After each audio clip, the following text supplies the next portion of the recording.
Hello and welcome to your channel, Clear Waters. Tonight with another conversation, important conversation. Are Christianity and Islam making the world better or worse? What do you think? I'm gonna give you my humble opinion about this subject. But before, let's check on these live streams, make sure they're up and running with proper audio. Let's check on this and on the horizontal. But before, welcome Sedona Water, send star to Yules. Thank you very much, Sedona Water. Appreciate it.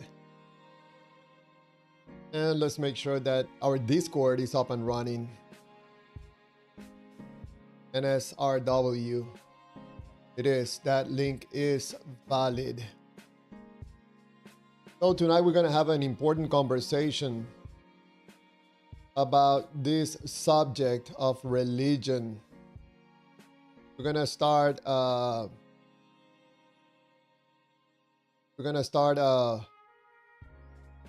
I think talking more openly about this problematic of believing in gods, in my opinion, especially from the perspective of two different religions. Which one is better? Which one is worst? Is any of these religions is doing anything good for humanity, or maybe are making things worse? I would like to hear your opinion. I'm gonna do a little presentation. I don't know if you were here yesterday when I made a presentation about humans' field states. I'm gonna talk more and more about this subject because I think I need to put this out there for people to test it. Maybe it works, maybe it doesn't work. But at least from yesterday, some conversations that we had, apparently this is how things work for humanity, for human beings. And that explains why we believe in gods. But I don't think I hold the truth about anything. I think that this subject, whatever I'm presenting as what dictates behavior in humans, especially when it comes to beliefs in God, I think it's worth to test it. If it's correct, then I think we are on our way to liberate ourselves from these gods that are, in my point of view, causing confusion, conflict, division, but somehow they make you feel good. And that is a big problem. I'm going to explain to you why. I know you're going to reject everything I have to say because that makes you uncomfortable. It hurts your feelings. You don't want that. We're going to wait just a few minutes. You can ask me any questions in the meantime, or tell me your opinion, which religion is better or worse for humanity right now. Probably you're a Muslim, you will say, yeah, Allah is good, Quran is good, better. If you're a Christian, no, God and Jesus of the Bible, better. Sure.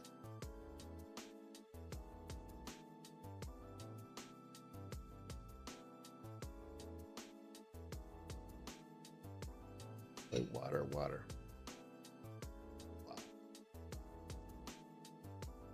So I'm gonna do a presentation to you that probably explains why or how you end up believing in a God. I know I don't expect you to stand by and listen to what I have to say. Probably you can continue, scrolling, watching other videos. Probably will be better if we don't talk about your beliefs. We don't talk about you. We don't talk about your priorities in life. Maybe where we can avoid talking about your feelings. Maybe we can avoid talking about how you end up being persuaded to believe in one of these gods. Yeah, I know it's a topic that, not interesting. Just talking about life and humanity, family. Nothing important. I'm gonna take these live streams and these topics and this channel. I'm gonna turn it around so I can make money I'm either going to talk about God, any God will make it, or maybe I can make the cat videos. And then probably I'll get the million views, and then I'll be making more on my way of making more money. What do you think about that idea, huh?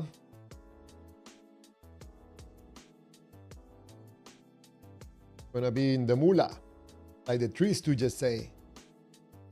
Now we're just waiting a few more minutes and we're gonna start making this presentation about this problematic of believing in gods when it comes to Christianity or Islam. So what do you think? Which one is doing a good job? Don't tell me you're a Christian and you think coincidentally that the God of the Bible and Jesus are doing a better job. How did that happen? Or maybe you're a Muslim and you're like, no, Allah and the Quran are doing a better job. If you think that is the case, can you please point me to where Christianity or Islam is doing a good job? I still have to see this. See this. It's been thousands of years already from being exposed to these gods, and the world has moved on thanks to people, not to the gods. The gods are not doing a good job, in my opinion, and we gotta talk about this problematic of believing in gods. If we don't talk about this problem, we're gonna be stuck in the prehistoric ages. You know, we're still gonna be throwing arrows, firing arrows, and dancing around fires, and, you know, dancing to God.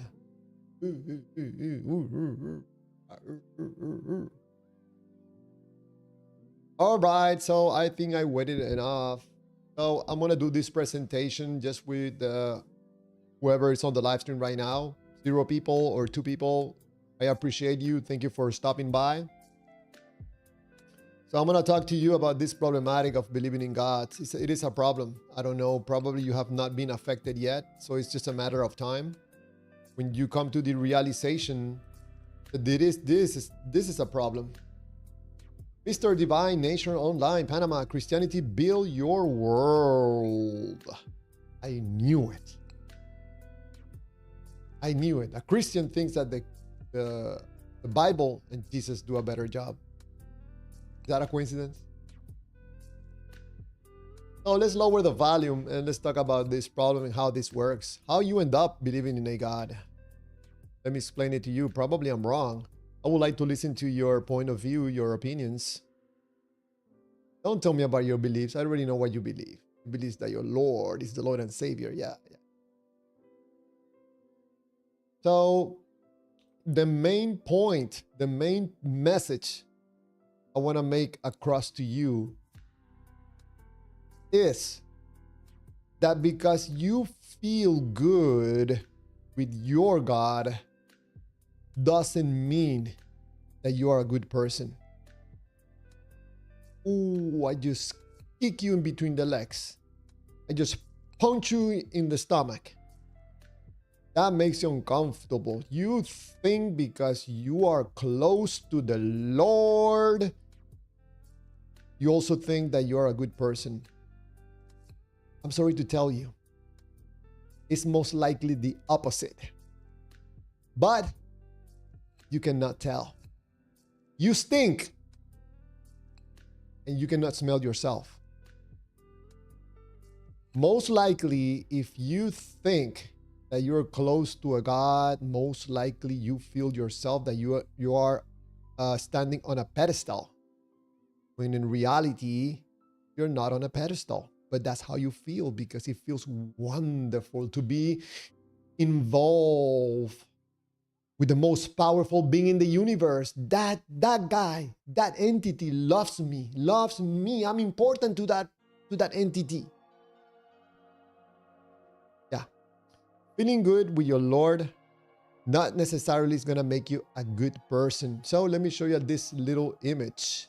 This AI flop that people say. Yeah.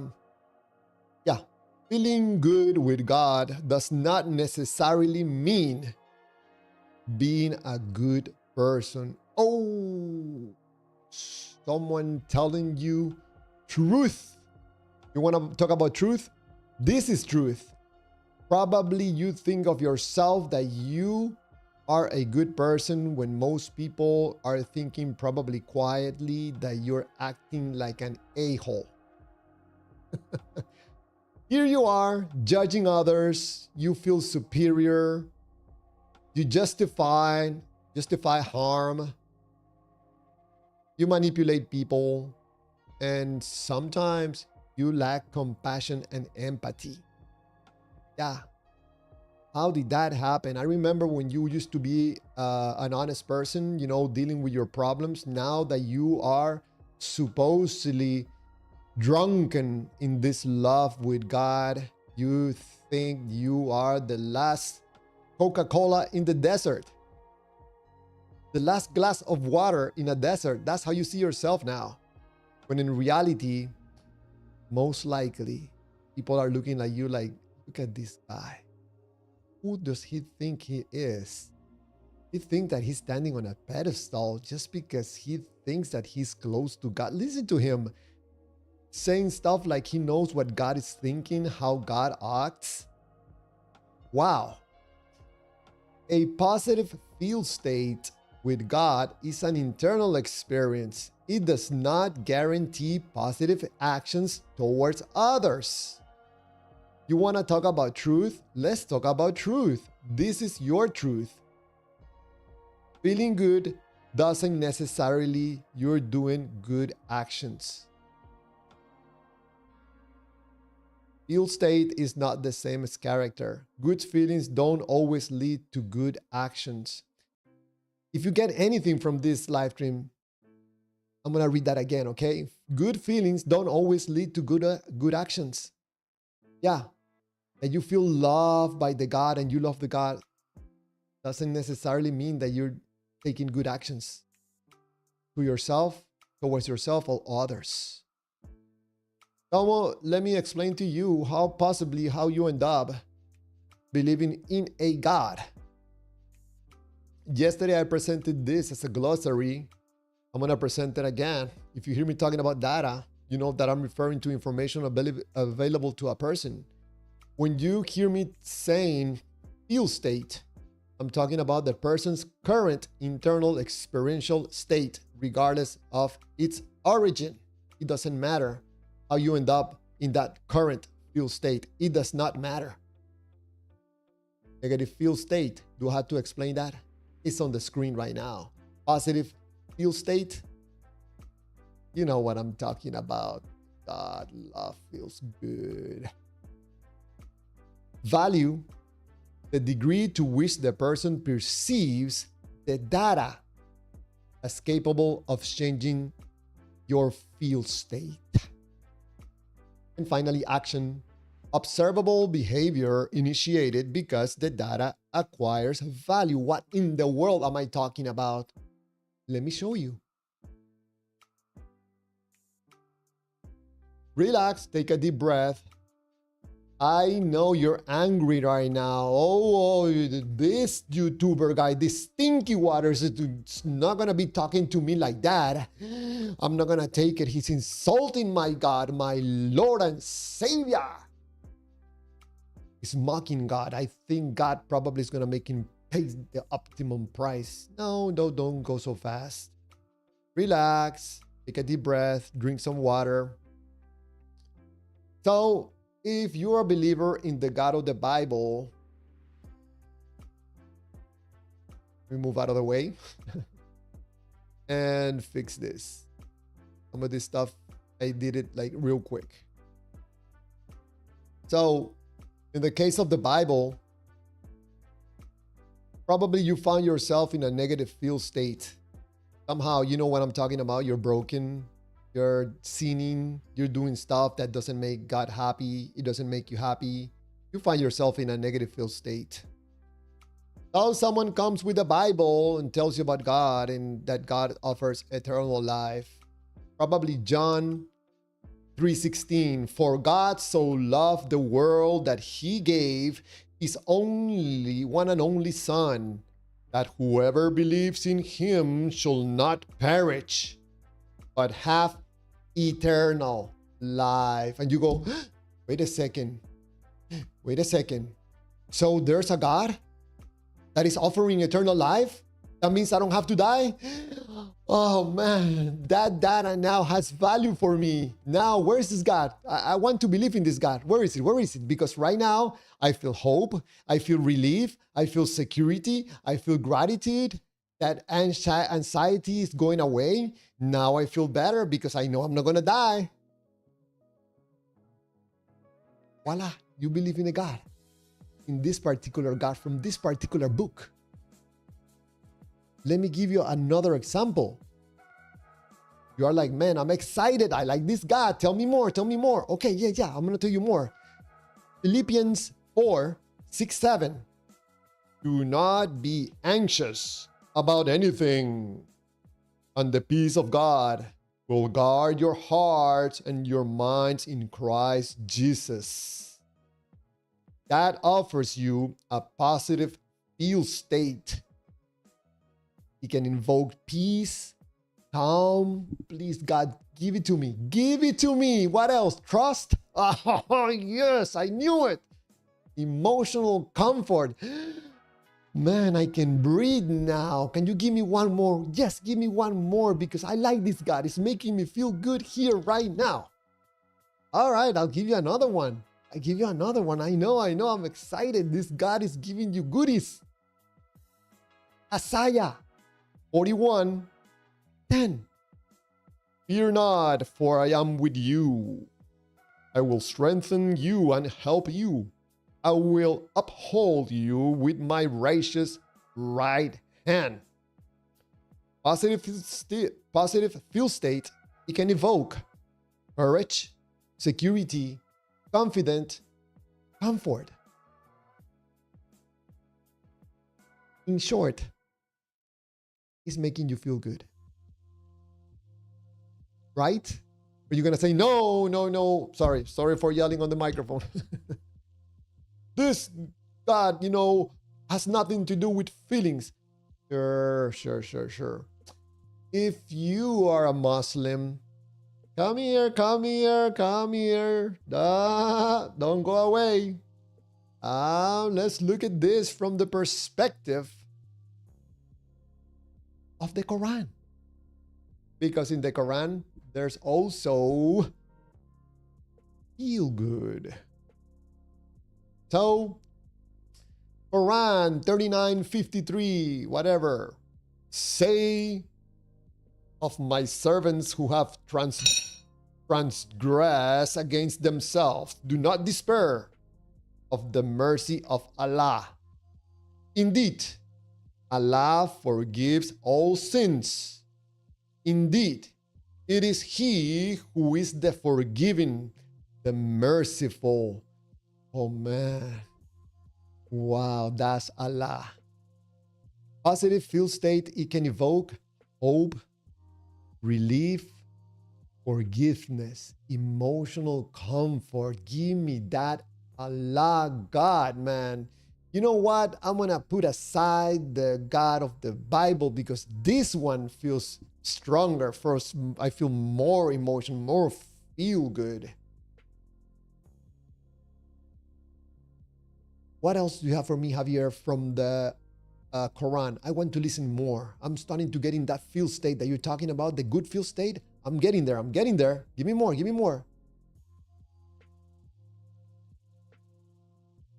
I'll give you more. How about Quran 13:28? Verily, in the remembrance of Allah do hearts find rest.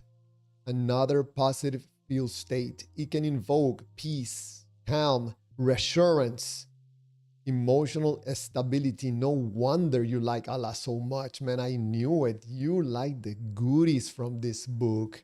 It gives you meaning into your life. It gives you a sense of self. It takes away some of this anxiety. Now you are more mature because you believe in this God. You're taking advantage of this feel good offerings from this God. Quite interesting. What else do we have from Allah?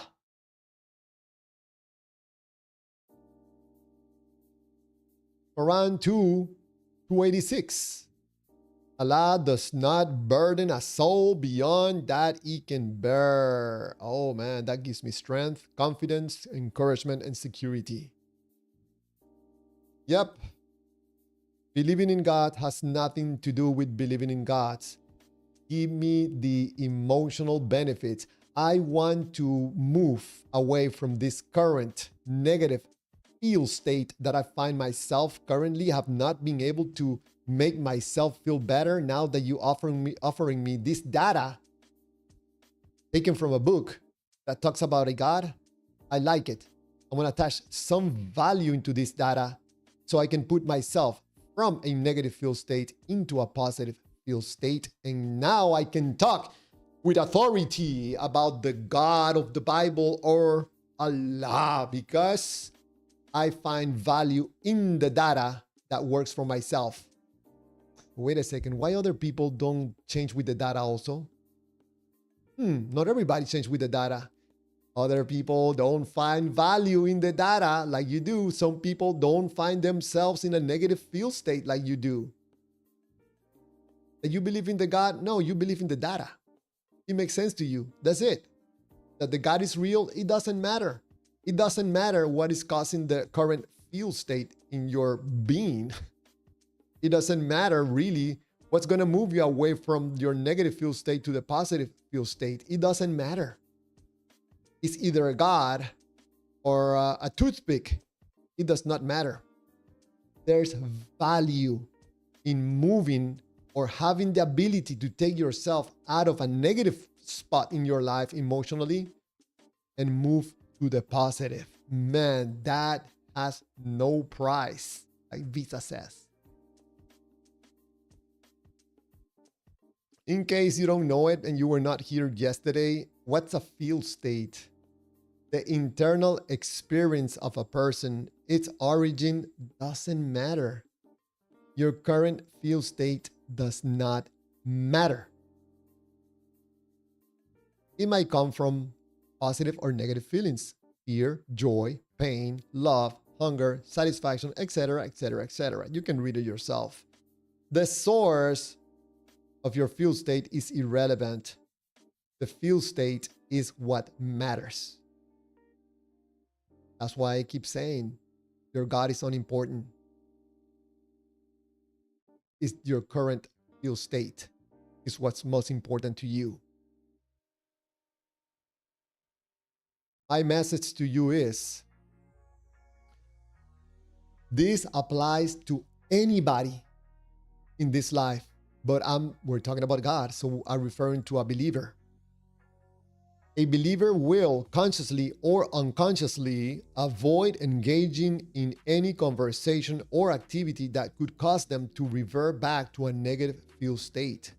That explains why when you try to have a reasonable, transparent conversation with a believer, they would get emotional, they will start yelling, insulting.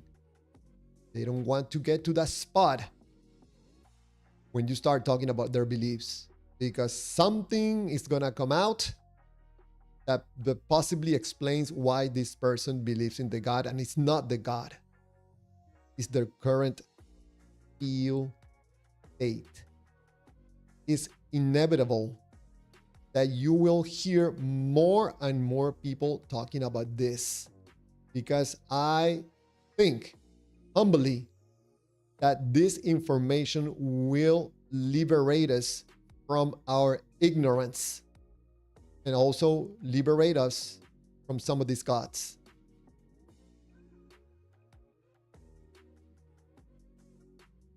That is my presentation for tonight. Are Christianity and Islam making the world better or worse? Of course, they're making it worse. Liberation and making things better in this world will come from you and me, not from an invisible God or some dude thousands of years back that participated in an act of violence to demonstrate love. No siree. Nope. So we're gonna focus on this chats. We're gonna answer your questions, read your messages, and if anybody wants to call in to have a conversation, a respectful conversation, you want to present different scenarios where you think what I'm saying does not apply, I'm happy to listen to you. If you want to push back on this information, you want to put it to the test, grab that Discord link and call right now. We're going to keep this conversation very tight to the topic at hand.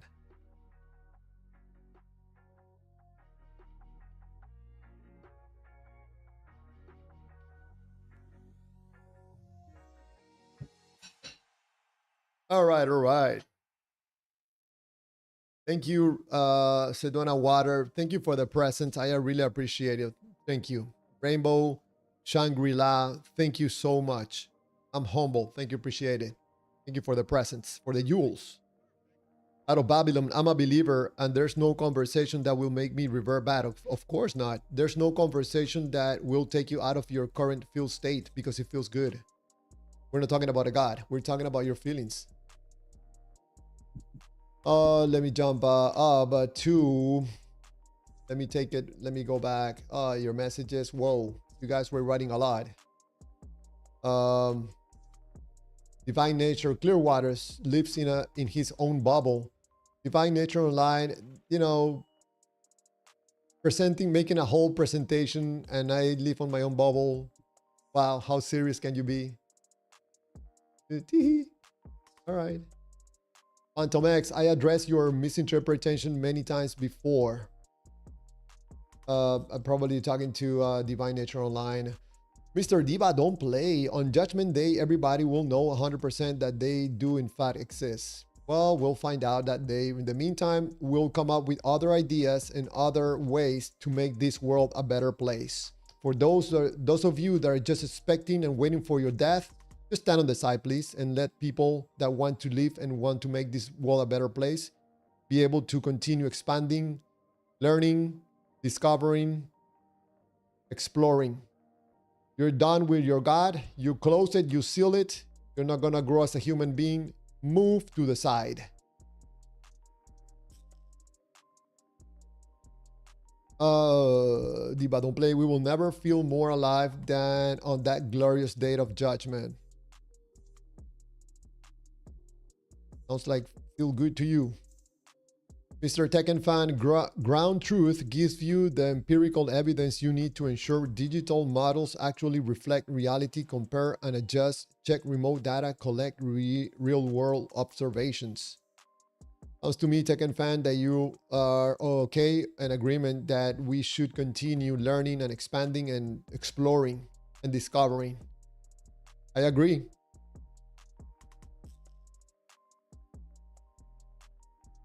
Mr. Diva, don't play. Javier, can you give us some valuable information that Chulum wants to tell us? I want information. No, you will not get it from Chulum. Chulum does not interfere with humanity. He's not into violence. You're not going to get him to bring any family members to be brutalized in a human sacrifice. He's not into blood sacrifices. He doesn't like blood. He's not going to make you jump through hoops and get you in this emotional game of jumping, I don't know, feeling good and feeling bad. A good way to know that a God is fake is when he is offering you emotional rewards. That's how you can tell right away that the God is fake. Divine Nature Online, Clearwaters, oh Panama, what a load of nonsense you're spotting, dude. I don't agree with you. It sounds to me that talking about an invisible God is very smart. There's an invisible God up there that is watching you when you're naked. He's looking at your thoughts to see if you fall. He's gonna burn you alive because he loves you. Oh man, it cracks me up, man. Divine Nature Online, you're probably what I'm describing on this live stream. Let me put that that image again on the screen. You think that because your God feels good to you, you think that you are a good person? How mistaken can you be? You stink, and you're the only one person around you that cannot smell your stinkiness. But because people probably around you are very respectful and loving, they're not gonna tell you anything. But I'm not around you, so I can tell you openly that your attitude doesn't sound very loving. You don't sound very holy. It seems to me that you don't have no Holy Spirit in you. You think you like to judge others. You feel superior. You justify violence, harm. Nope. At least myself, you're not fooling me. This is about your feelings. This is not about a God. Mr. Charles Oliver, welcome at Divine Nation Online, just sitting here in my VAD. Chulum, Mr. Chulum. People ask me more and more about Chulum. I made some shirts. Go to my store online and find shirts about Chulum. That was someone else's idea. Javier, why don't you do shirts with Chulum, the creator of the universe? I'll buy it. I'm like, man, there's right there. Buy it. Mugs. Man, I can't believe I did a store about this stuff. That is hilarious.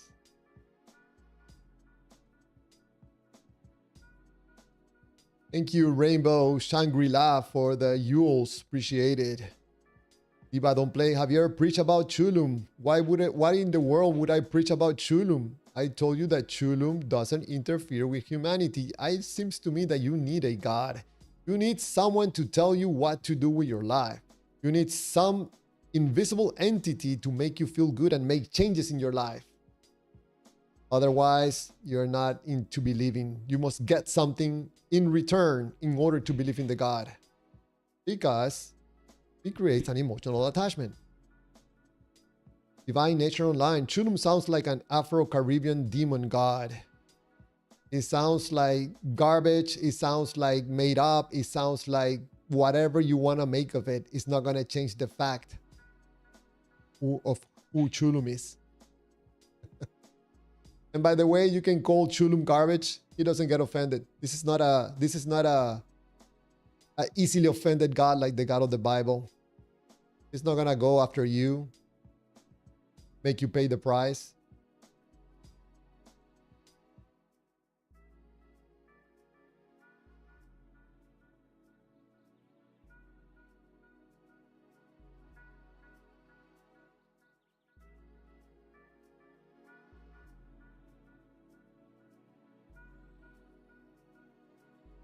Let me move down a little bit.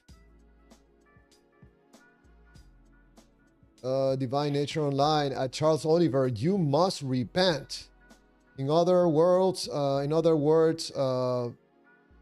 Charles Oliver, Divine Nature Online is telling you to join the cult.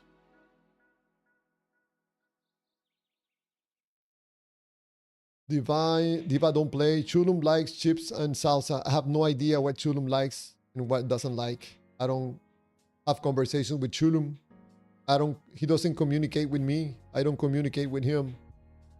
I think he's doing godly things. Unlike that, the God of the Bible has nothing better to do than to be interfering with humanity all the time and then calling it free will.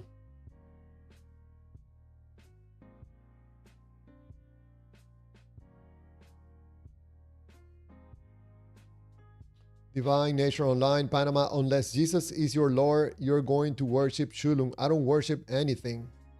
I don't worship myself. I don't worship you. I don't worship Chulum. I don't worship the God of the Bible. I don't worship Allah. I don't need to worship anybody. I'm open to learning. I'm open to be humble as much as possible. There's a lot of stuff that I want to learn about myself, about life. Once you join one of these cults, religions, now you think that you know everything. You are the expert. You know the truth.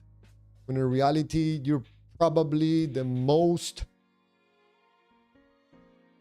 lack of information person around.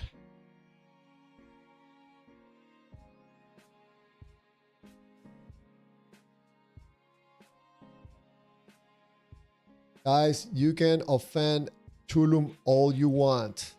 Chulum is garbage. Chulum doesn't care. We're not talking about the God of the Bible. Imagine calling myself God of the Bible garbage. Am I going to pay the price? Chulum is not like that. He's not easily offended. He created offensiveness.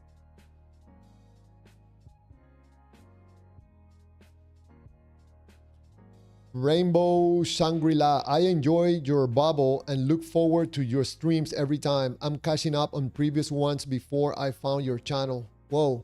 Thank you, Rainbow Shangri-La. I appreciate your words. Thank you so much. I think that probably there's value on some of this information, especially when I'm talking about current ill states of human beings. There's something of value in that information that explains why we're going through the problems that we're going right now with yourself internally, with your family, with your spouse, your country.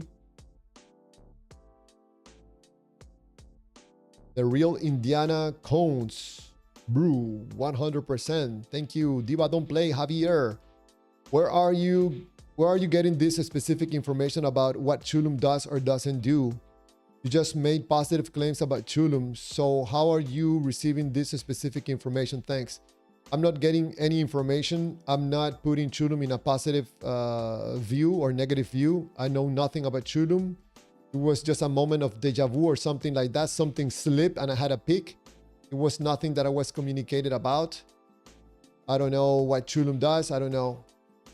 I don't know if you ever experienced one of those moments that you're like something screech and you like know everything about the universe and life. You're gonna get into that moment and woof, it goes away. I got the same information right there. We could be talking about a fake God. We could be talking about a real one. What I got from Chulum is don't chase me, man. Don't chase me. Don't worship me. Get out of here. I made you to go away. Shoo. Totally the opposite from the God of the Bible and Allah. This God wants your love and your attention. That tells me this God sounds like fake. We're not interested in your gods. We're talking about humanity. We're talking about expanding our knowledge so we can live better lives in a better world. The invisible God is not gonna do it. It's been thousands of years and the gods are making things worse. From the Bible and the Quran.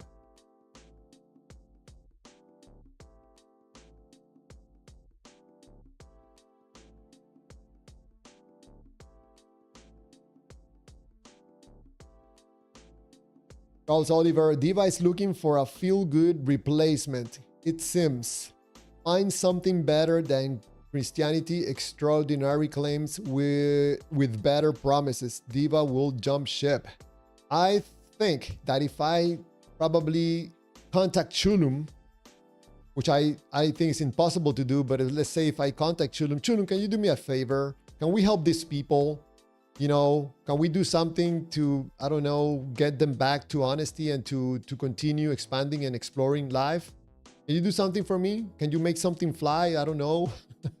Can you make me levitate so they can see a miracle? Can you make me walk on water for a moment? Can you do that, please? I think people probably, these believers in these different gods, they will drop their God immediately and go with another one that makes them feel better. Javier, how do you do that? How do you do that? Please get me in touch with this Chulum guy. Please, with this Chulum God.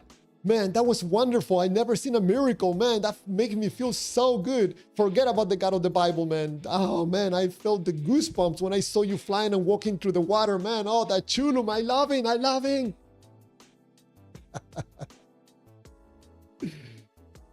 Oh, man. I agree with you, Charles Oliver. Diva, Divine Nature Online, are you mocking God and complaining about people's morality?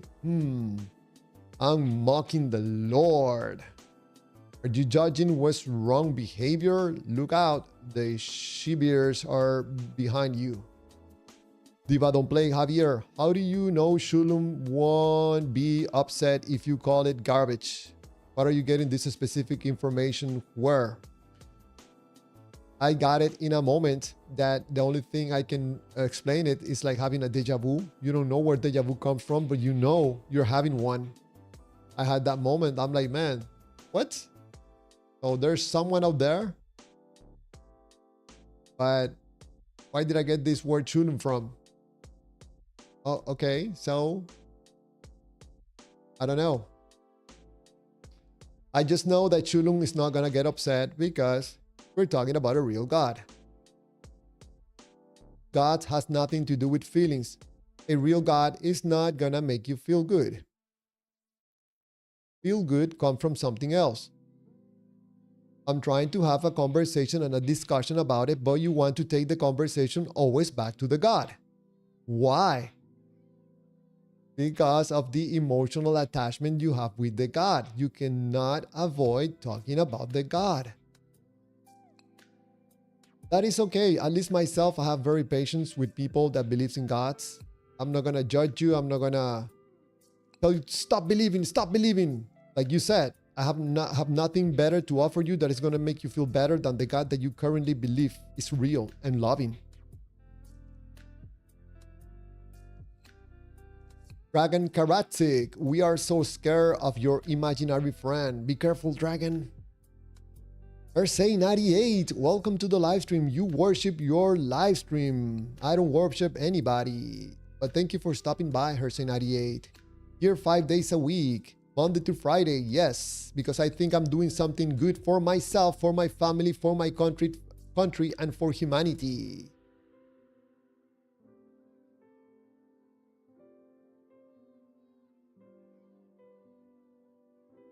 Hersey98, Chulum, whoever heard of that God? Forget about that God, Hersey98. There's nothing there for you emotionally.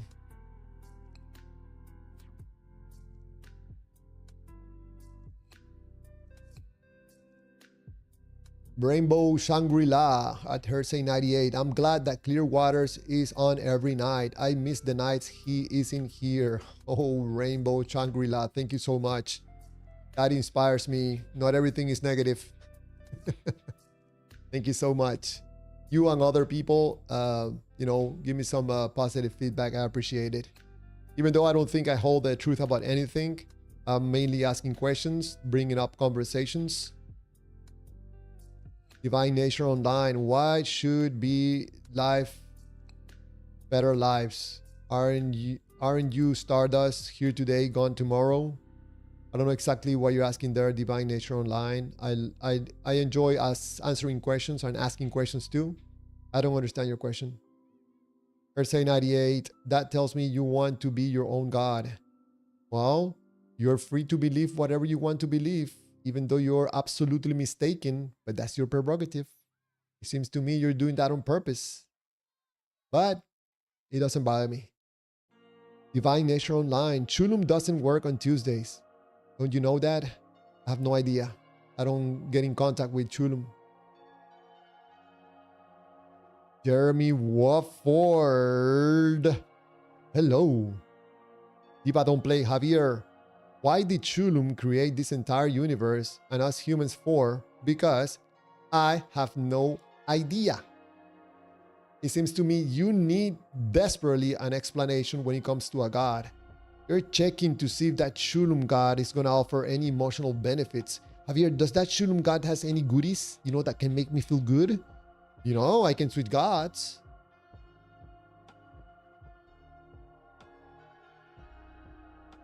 I think there's more value for humanity to talk about us human beings than talking about invisible gods, including Chulum, invisible god.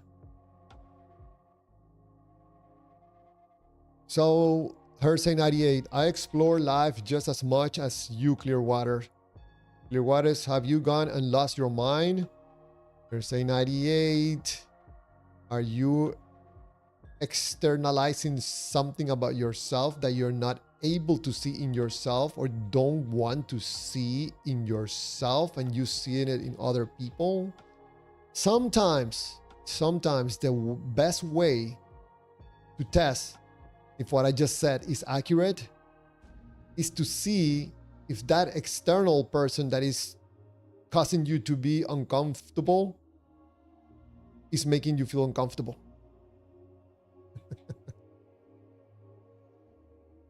Why would that be? Verse 98, because Shulam is not real. Which one is real? How can we tell which God is real? The God of the Bible or Shulam? Would you suggest a test? Let's do a test, verse 98, and let's see who comes as being real, the God of the Bible or Shulam. I'm ready for that test. Rainbow Shangri-La. I googled Shulam. We're gonna find any information other than a town in Mexico. Probably I spelled Shulam wrong. Probably it's with an S. I don't know. Probably it's Shuliam or something. Divine Nature Online. Something tells me Shulam is the only God that doesn't come with good feelings. I suspect you are correct because feelings has nothing to do with a real God. There's data about a God that is offering to his believers, people that believe in him, he's offering free passes for eternal life. Are you taking one of those tickets? He says, come, my loved one, come. I'm giving free tickets for those of you that believe in me and believe in my son. I'm here. This ticket is for you, so you have eternal life. How does that feel to you? It feels good? Here's your ticket. Ah, ha, ha. You're going to be happily ever after living with me in heaven. What are we going to be doing in heaven? Don't be asking questions, believer. You want me to take that ticket back? Okay, so stop asking questions. Rainbow Shangri-La, I saw your t-shirt. You know, Rainbow Shangri-La, I was not interested in doing that. I thought it was a total joke, like make shirts about Shulam. And what about the Feel Good Company? And I don't know, in God we do not trust. I think that probably some atheists will be interested in wearing those shirts. In God, we do not trust.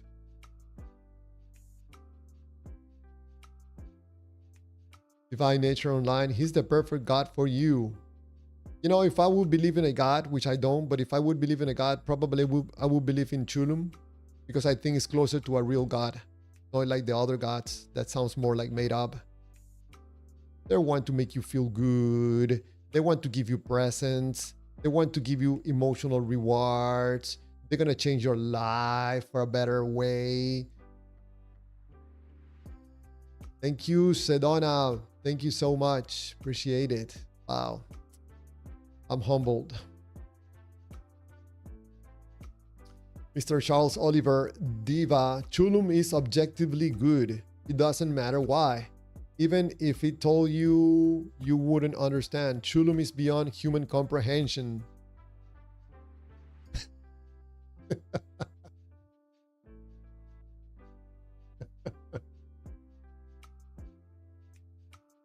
Oh man, that is so good. That is so good.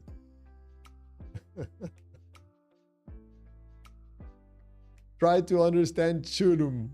It's out of human comprehension. I like that. Rainbow Shangri-La. Yes, you're doing something good, Clearwaters. You're one of my favorite YouTube channels now. Wow. Thank you so much, Rainbow. Appreciate it. Thank you for those beautiful words. I'm very thankful. That, what you just said right there, makes it worth it. Appreciate it. Verse 98. Don't you think being with your family would be more beneficial? Wow, Hersey 98. That is a tough question. Yes. Yes. Being with my family right now probably could be more beneficial. Unless I'm doing this for myself, that I think consequently will be better for my family because of my motivation and my goals.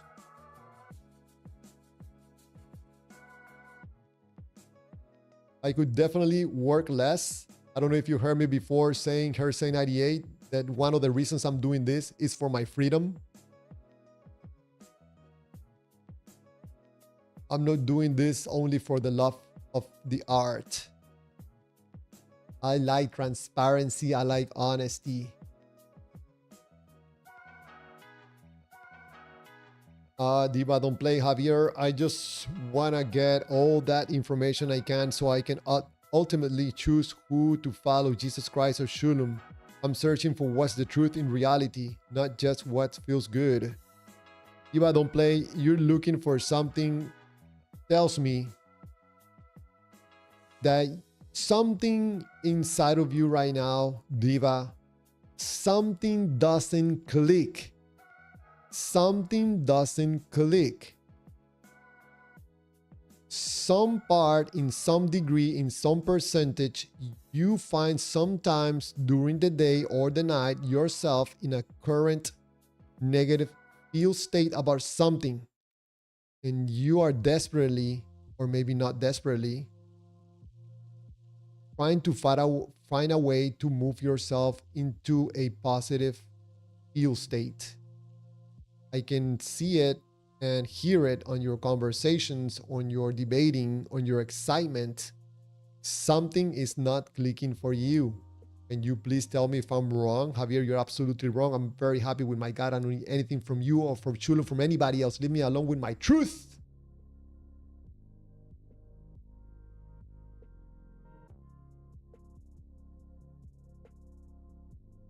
Verse 98, Divine, let me know when Shulam shows up when you call on him. Well, also let me know when the God of the Bible shows up when you call on him. Can you take a picture? That's ironic, verse 98, that you say these things. Man, this cracks me up, man. Wow. Verse 98, read what it says on the screen right now. Good feelings don't always lead to good actions. Your actions, you think they're good. I don't see them as good. Diva, don't play. Hersey 98, you said Chulum. Chulum. Sedona Water, Jesus' forbidden mother is Sophia and divine mother Barbello. What? Thank you, Sedona. Thank you for the 2 Yules. Rainbow Shangri-La, I am predicting that Chulum becomes world famous. I think that if anybody needs a God in their life, probably go with Chulum, because Chulum will present you probably with a more balanced feel state than one of these gods that put you in a drunken feel-good state that you cannot think very well.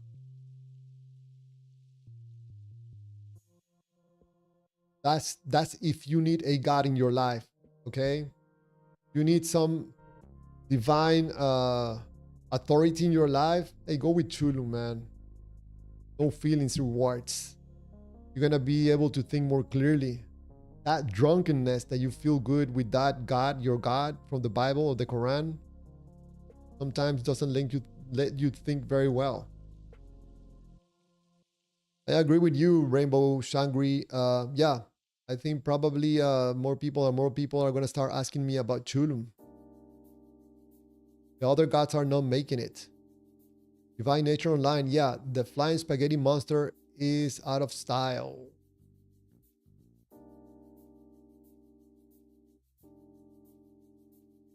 The Donna Water, Christos, the supreme being.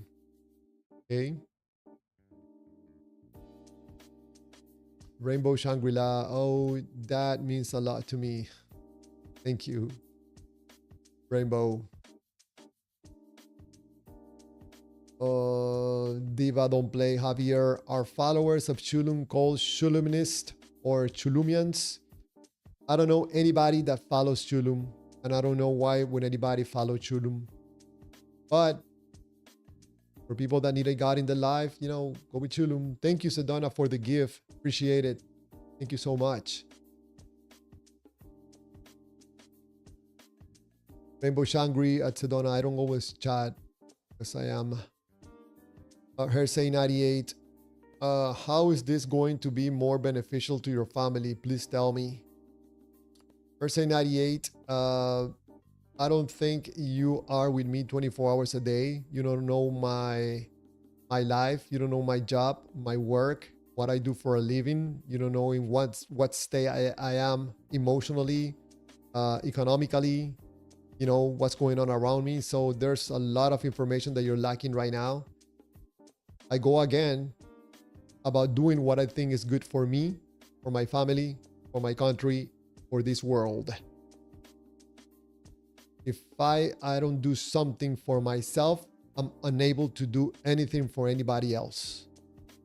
That probably is going to be something very hard for you to grasp right now, but I don't know. Not my duty to explain it to you. I'm just trying to be nice and tell you a little bit more information. Rainbow Shangri-La. I'm disabled. Sometimes it's difficult for me, but I watch the streams, always see your very interesting and often cool thoughts. Oh, Rainbow Shangri-La. Disabled. Interesting. Well, thank you so much for your presence here in this live streams. I'm very thankful and very honored to have you here. Thank you so much. I hope that whatever you're doing well. You're enjoying your health and that you continue to do well.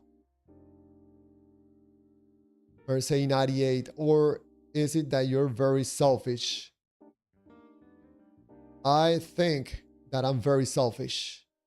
Yes, I'm very involved on what makes me feel good in this life. I try to find ways to move myself from negative feel states into positive feel states. Yes, I do exactly what you're doing, what everybody else is doing. I like where this conversation is going, Hersey 98. Probably we're going to end up talking about something that is sincere, honest, and transparent. And continue asking and digging deeper. Diva, don't play. Javier, nah, I'm just calling you out on your fake made-up lies. Revelation 21:8. All liars will have their part in the everlasting lake of fire. Clear waters. He's going to have no water when he goes to hell. In that fire, it's not going to have water.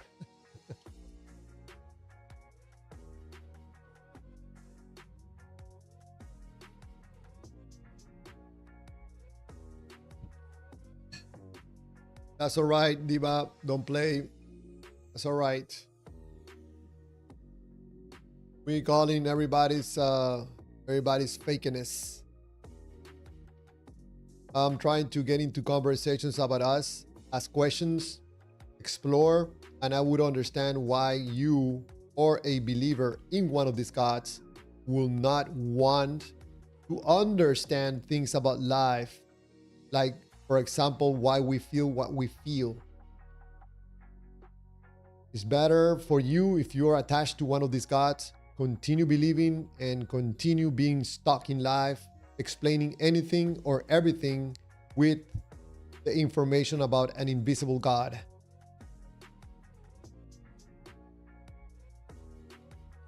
Jeremy Wofford, look up the origin and meaning of Chulum and scroll through the words and meanings.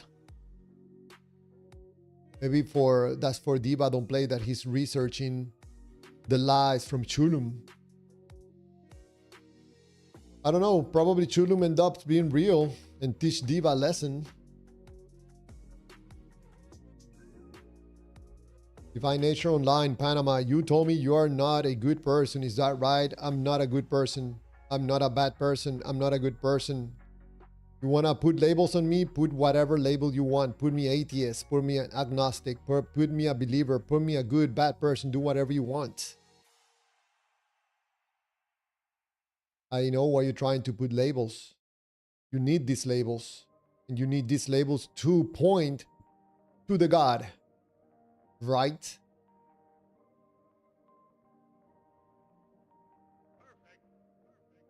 Divine Nature Online, when will you be a good person? I'm not interested in being a good person. No, thank you. Especially if a good means being close to God. No, thank you. I'm not into violence. I'm not into getting stuck in life with an invisible God and explaining everything with an invisible God. No, thank you. That's for people that need a God in their life.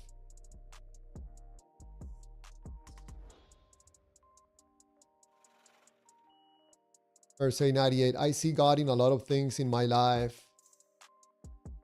Verse 98, there's a possibility that you're labeling everything God.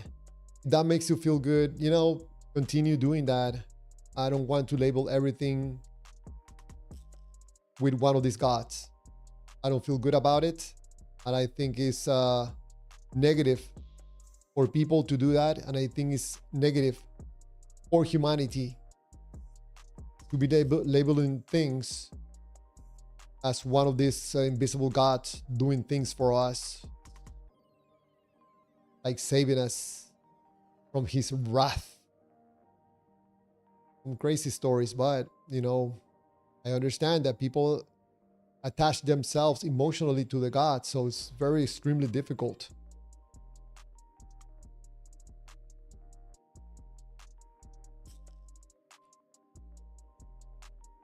Rainbow Shangri-La, a Divine Nature Online. I think Javier seems like a really good and fun, cool person. And I can be, I cannot be, I change, I switch like everybody in this life, you know. People go through their feelings through the day. I just try to stay, you know, light and try to stay open, try to stay humble. I don't like to jump to conclusions too fast. I like to ask questions. I like to understand. I have a little bit of appetite to learn things. Hersey 98, go tell your family to believe in Chulum. Why would I do that, Hersey 98? We don't need a God, invisible God in our life, including Chulum. No, thank you. That's for people that need a God in their life to explain reality to them. I'll prefer to stay humble and admit that there's a lot of stuff that I don't understand about life, like where we come from, what's going to happen after we die. I don't understand it. I want to understand it. I don't want to stop my expansion as a human being that learns and explores by labeling everything. Yes, it's the God of the Bible. That's the truth, the God of the Bible. You know what? Well, you want to know what happens when we die? The God of the Bible. You know how you came to be? The God of the Bible. You know how you do your stuff during the day? The God of the Bible. Everything is the God of the Bible. You see? Huh? I'm very smart. Huh? I can say the words and repeat them over and over. The God of the Bible. The God of the Bible. The God of the Bible. The God of the Bible. Doesn't sound very smart to me. I don't know. It's just my humble opinion.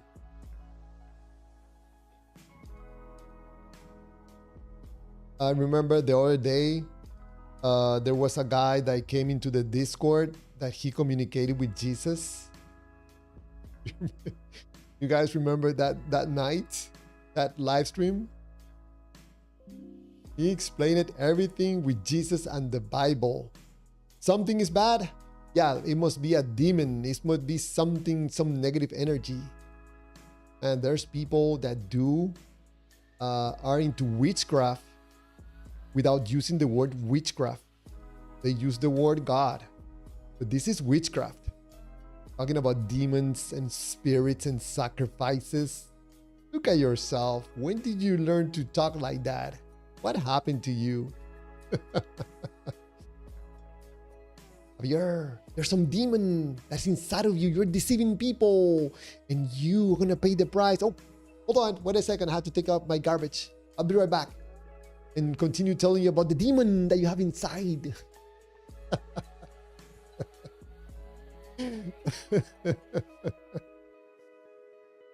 Oh man, that reminds me of Ray Comfort, man. That guy cracks me up, man. He's a businessman. He knows how to make money by manipulating people, in my humble opinion.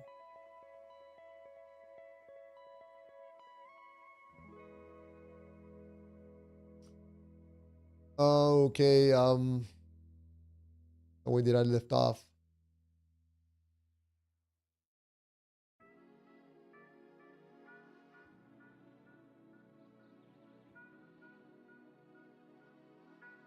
Sedona Water at Rainbow Shangri-La. Thank you. I appreciate it. I have a few fans out there, I guess. By the way, I have a little condition myself, Asperger's. If you don't mind me asking what's yours, you don't have to answer. Oh, thank you, Sedona, for sharing that. And thank you for asking also Rainbow. Of course, if she wants to answer. Thank you, Sedona Water, for the Yules. I appreciate it. Thank you so much. Divine Nature Online at Rainbow, he told me he wasn't a very good person. And I'm repeating it again, Divine Nature Online, I'm not a very good person. I'm not a very bad person. I'm playing with you. Oh man, that's a little bit of my evil laugh.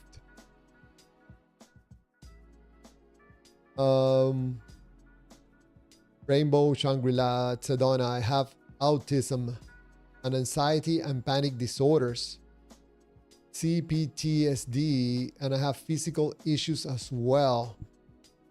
Rainbow Shangri-La, thank you so much for sharing what you're sharing right now. I know all the stuff that you said there, but the CPTSD, if you don't mind, I'm gonna look it up, see what it means. I think I know what it means, but I want to make sure. Complex post-traumatic stress disorder. It's a mental health condition that can develop after experiencing prolonged or repeated trauma. In addition to standard PTSD symptoms, it deeply impacts emotional regulation, self-perception, and relationships. Oh, you know something, Rainbow Shangri-La? I'm going to look at the camera. I'm going to talk to you directly. You're talking to a person that's for many years suffered panic attacks. Very extreme. I was agoraphobic. I could not leave the door of my house for years.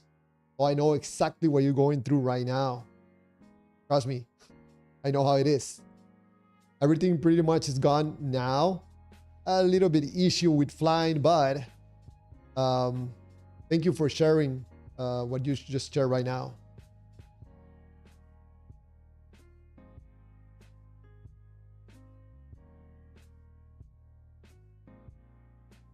Rainbow Shangri-La, thank you for the jewels. Appreciate it. Thank you so much. Divine Nature Online, Shangri-La, he's on some road of betterment. But when will he get there? Nobody knows. In the meantime, he's a societal problem. Divine Nature Online, you're going to say all that just because I don't believe what you believe? Yeah, come on, man. I don't think people are buying what you're selling right now. I don't think people are stupid.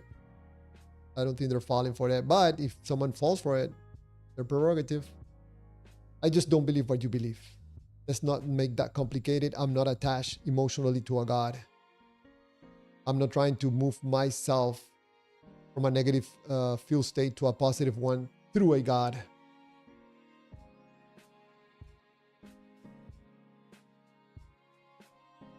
Rainbow Shangri-La, I have been here maybe a few weeks and I have been trying to catch up your previous streams. I like that you are a very honest person. I like the presentations and conversations. I like the artworks and colors and style you also on your streams.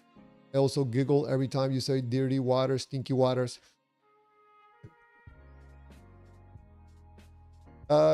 Rainbow, some person told me that I was very old. Look at this old guy. And I responded on the comment saying, hey, now it's old waters. Just to add more to the list of stinky waters and, you know, nasty waters and kirky waters, murky waters. But it's all good.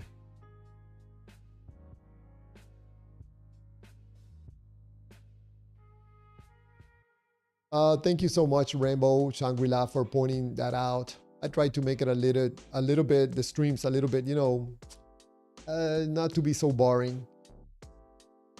Diva, don't play, repent and believe what I believe. Thank you, Diva, but no thank you. Appreciate it. I know you mean good, but I'm not looking to put myself from a negative feel state into a good feel state via one of these gods. Not interested, thank you. Let me cycle through these presentations so whoever joins knows a little bit of what was the presentation about.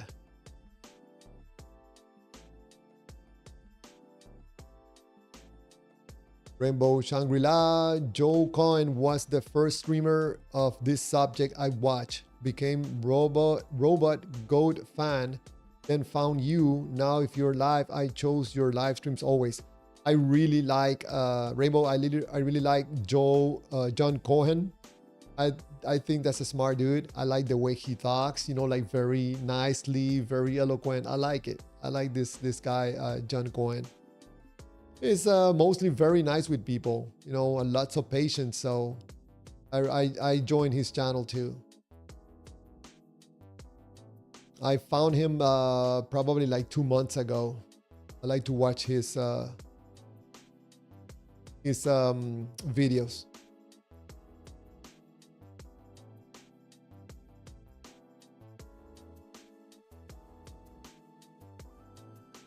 Okay, Divine Nature Online. That's what you said. You cannot be bad and good, Panama. Make up your mind. It's illogical to say you're both.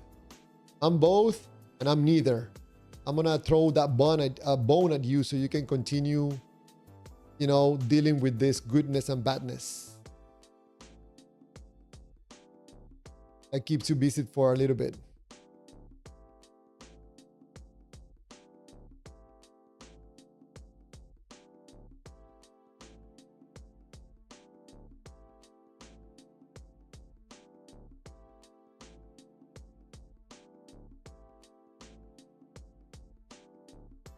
I'm copying here something. I want to keep it from the stream.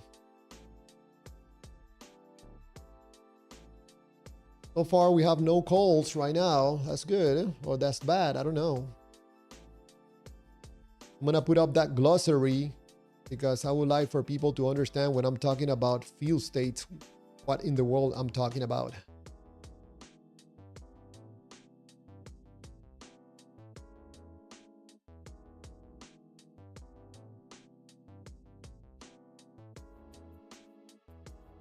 Divine Nature, if you care about logic, that is, I don't care about logic. I care about moving on in life and continue learning.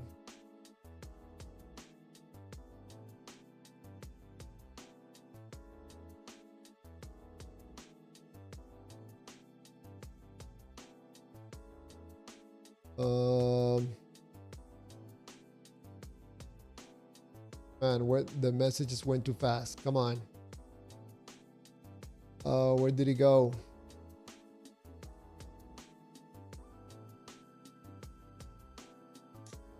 Man, I have to go down on the messages.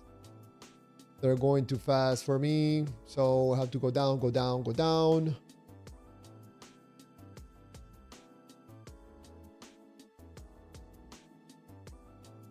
Maybe I went down too much.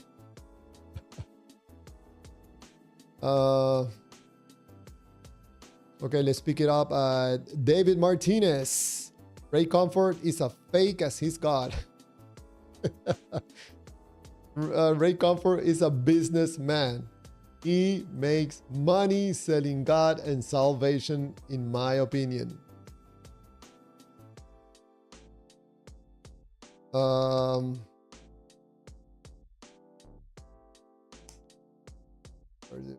Okay,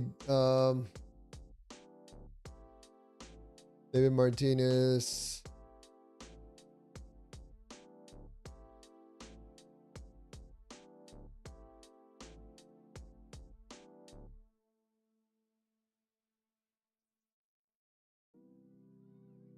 Rainbow Shangri-La. I have agoraphobia too. Have gone months without going anywhere but doctors. It is a struggle that most don't understand. I suffer panic attacks since my colon surgery.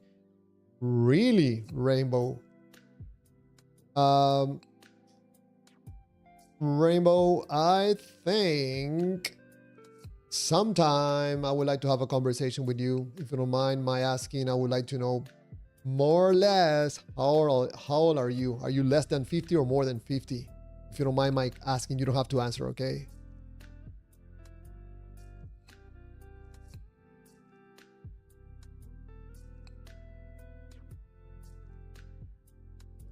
Oh, you have a service dog now. Wow. Must be a beautiful dog. I can imagine.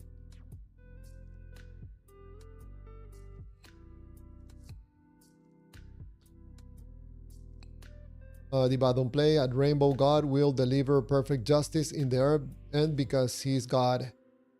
Rainbow, Diva Don't Play is offering you a solution at the end of your life, which I don't know how much of that will be attractive to you. I probably interested in more about the now, about what you're feeling right now, and not offering you like a cop out at the end. This is one of the reasons, Rainbow, I say that these gods are not good. It's always in the future. Always in the future.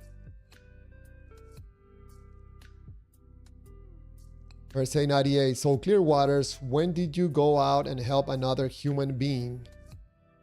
What do you want to know for Say 98? When was the last time you went out and help another human being? If you did recently, man, I congratulate you.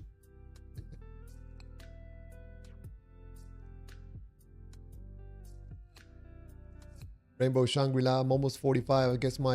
I guess my waters are getting all little murky. Oh, Rainbow, I apologize for asking you this on the live stream, but is there a specific, apart from the colon surgery, it was something specifically that happened in your life that you probably suspect that could have triggered some of these reactions that you're having?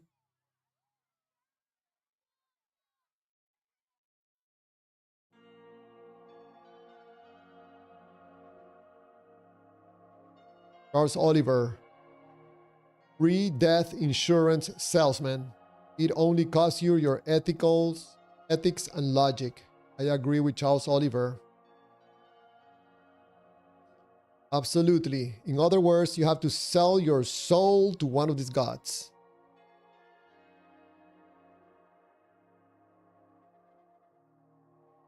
Oh, Sedona Water, you like dubstep.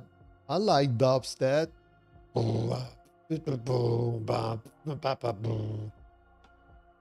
I sometimes like to listen to dubstep when I'm working and I wanted to get, like in that state.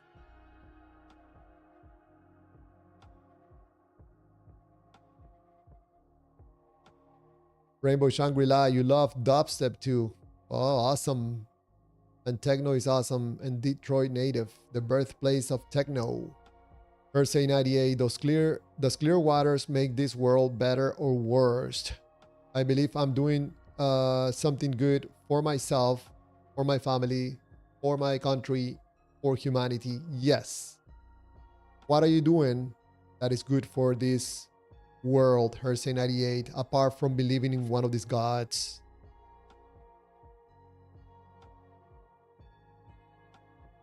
Phantom X at David Martinez. Ignore these questions from Divine. He will just be dishonest and use it to misinterpret you from now on. I have to agree with Phantom X.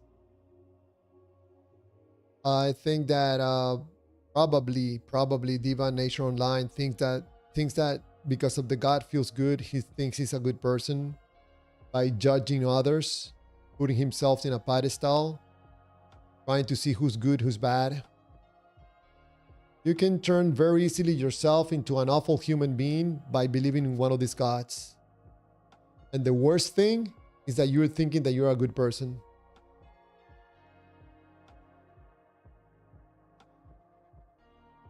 Rainbow Shangri, yes, John is such a great streamer. I always watch video game live streams till I saw him. Now I'm addicted to Atheist Call in live streams. Sometimes people have good conversations, good dynamics. It's interesting.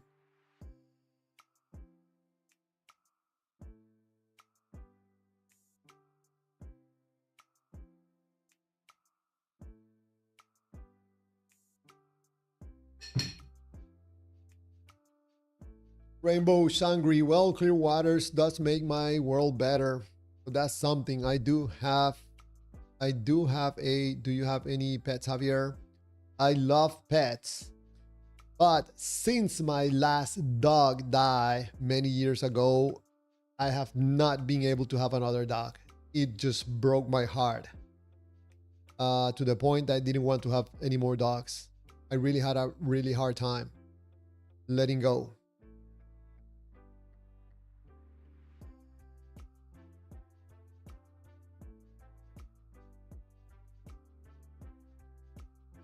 Phantom X, I guess at Divine Nature Online. No, just don't like dishonest people. They've been Divine Nature Online. You don't care about logic, so you're okay with gibberish when you speak. Yes, I'm okay speaking gibberish. Sedona Water, a Rainbow, oh yeah, Detroit, vampire movie that came out years ago.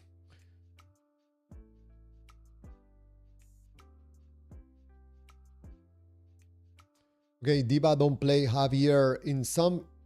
If some evil human being slaughter your family and got caught, and you got to decide their punishment, would you let him go free, put him in a prison for life, or give him the death penalty? Javier, exactly. So because God loves us more than you love your own family, don't it make it sense that he will want to punish evil where or whoever is in judgment day? Sounds logical to me. Diva, don't play. Sorry to tell you this, my friend. It's useless to try to have a conversation with you when you are emotionally attached, anchor to the belief that this God is real and loving just because he gave you a present, he gave you a new heart. Don't pretend that you're engaging in logical conversations. You're not fooling anyone. Stop trying to ask me questions like if you want to get in some logical, intellectual conversation. As long as you are attached emotionally to this God, you will never, in my point of view, ever have a logical, sincere, honest, transparent conversation about your belief in one of these gods.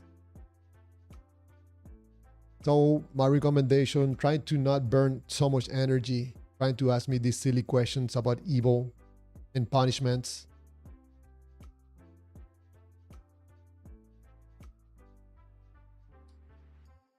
I think in my case, it's just getting too old. I'm moving on.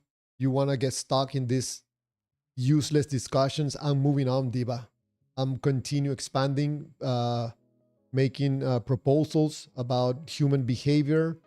I'm going to keep asking questions, expanding, trying to learn new things, trying to keep exploring, digging, learning more about life. You want to get stuck in these conversations forever, you know, you can find people that have nothing better to do to get in these useless debates. They talk about their feelings. They're not talking about a real God. And you can try to make sense of the evilness and the punishments and the blood and the sacrifices and the demons and the spirits, you know. You like witchcraft? That's your thing? That's your, you know, your thing? You roll that way? All right, man. I'm not interested, man. I'm proposing human behavior, my friend. I'm talking about something else that is for value of humanity. I don't think that any invisible God is violent. God is for any value for humanity. Just because you got something that feels good, now you want to everybody feel the same thing. I'm gonna show you this image. This AI slop. Look at the bottom. It says good feelings don't always lead to good actions. You felt good about the God. That doesn't mean that what you're doing is good.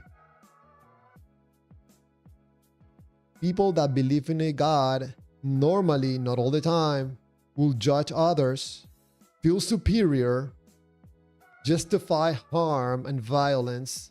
You try to manipulate conversations and people, and you lack compassion and empathy. Yes, you believer.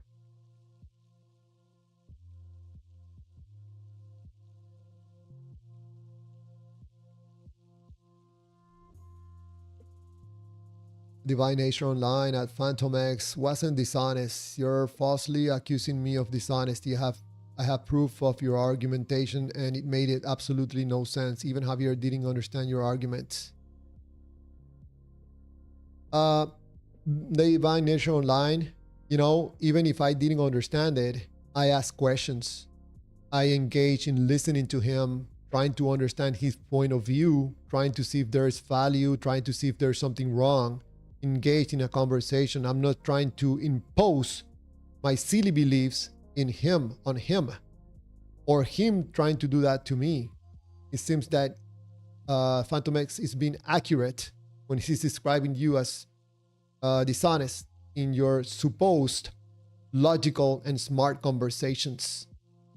That they are not smart and logical conversations to me. That's why you don't see me engaging, at least in this written conversations. Not interested. The Rainbow Shangri-La, I'm gonna be 45 in August. So you're 45 years young. I'm an 80s kid. You're an 80s kid. You like Sarah, Sarah. No time is a good time for goodbye. I like the 80s too. Actually, I have a playlist of the 80s. I'm gonna share it with you. Rainbow Shangri-La, yes, my dog is a poodle. Her name is Lovey. Nice. Nice. I like that name. Divine Nature Online, a fact, Phantom X. If it's any consolation to you, I don't believe you believe your own argumentation anyway. Wow. You'll just argue the way to escape God. Wow, Phantom X. There you have it. Something very smart to you. Teach you a lesson, Phantom X. Oh, man. Oh, wow. Oh, let's continue moving down. Oh, man, there's so much messages that I was missing. What happened here?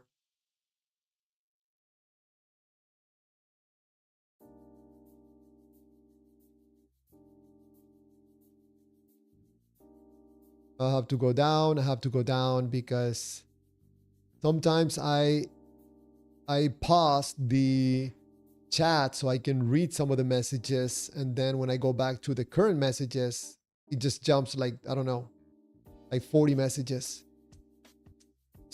Rainbow Shangri-La, I understand that so much about your dog, Javier. I have been through it with cats too. Love is just barely 3, so I pray many years together. Awesome.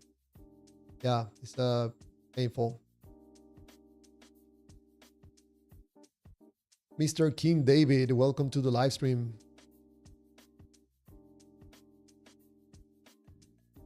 Rainbow Shangri, with dogs and cats, I struggle with the fact they so precious, so belief had to be a God who created them, but Sedona Water, Clear Waters, listen to Fabric Life 37. It's like the dubstep best finally frontier pinnacle. I'm copying it. And I'm pasting it on my notes that I like to make sometimes. And I will listen to it. I don't want to listen to it on the live stream because I get flagged immediately.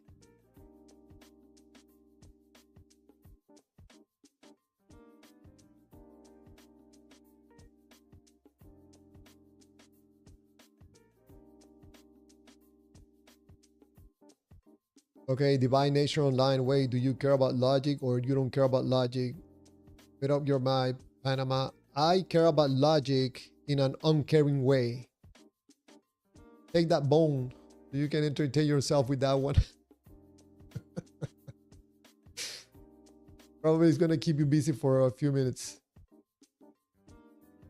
Diva, don't play. Notice Javier didn't answer my question. Diva, not interested. How will your loving God let dogs and cats be so precious and pure but allow them to suffer and die so young? Good question. Uh, Divine Nature Online, Clear Waters, you make a lot of claim to truth, morality, and reality and logic, but you then say you don't care about any of that. Very inconsistent. Divine Nature Online, no. Let me rephrase that. I'm not interested in getting in a conversation with you about these topics because I suspect that this conversation is not gonna go anywhere. I don't like to waste my time. If I don't play, keep running and dodging.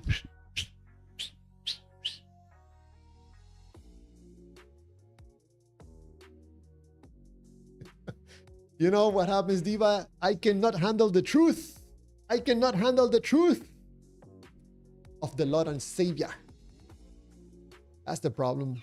Divine Nature Online, Clear Waters. It is useless debates because I'll expose inconsistencies. I know, I'm afraid, my friend. You're too smart for me, you know? You're gonna find all these inconsistencies and I don't want to be exposed by you.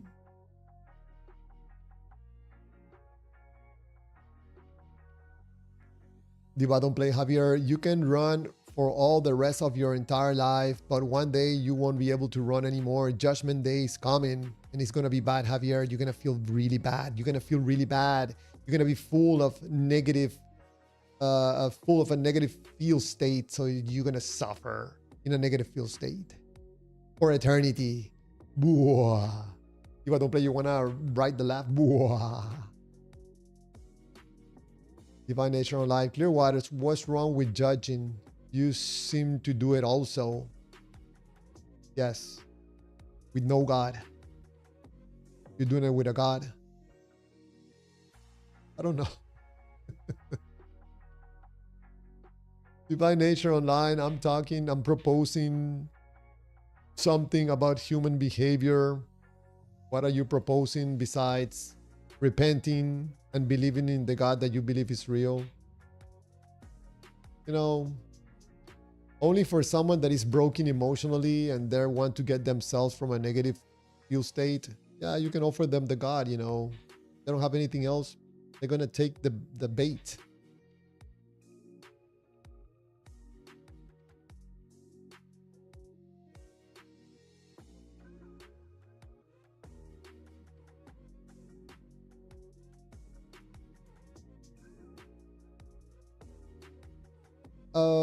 Phantom X is suggesting to Rainbow Shangri-La. You can call in, of course. Thank you, Phantom X, for suggesting to Rainbow Shangri-La that you can call in. Rainbow, you can have a conversation if you want. You can use the link at the bottom of the screen or on the chats. I think the message is pinned. You can tell us a little bit about yourself.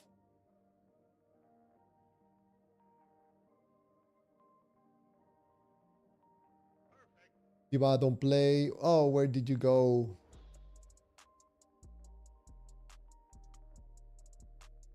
Oh man, where did you go?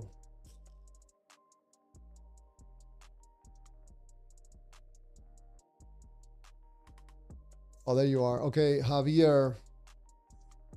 If some evil guy slaughter... What? We're going again with the same thing? Diva, hey, look at my excitement about your question. Let me get into the what's it called, matrix. I'm gonna dodge your question. Look,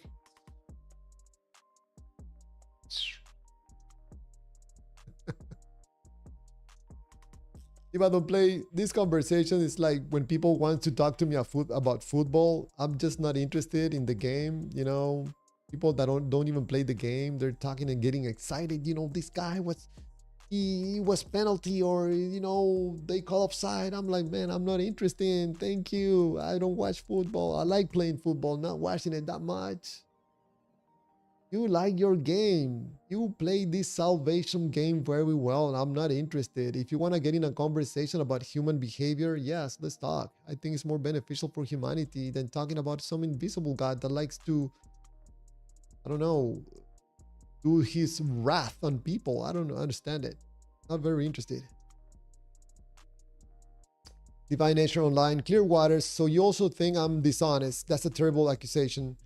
No, Divine Nature Online. I don't think you're dishonest. I think you're an honest person that sometimes acts in a dishonest way. Courtesy of the God that you believe is real and loving.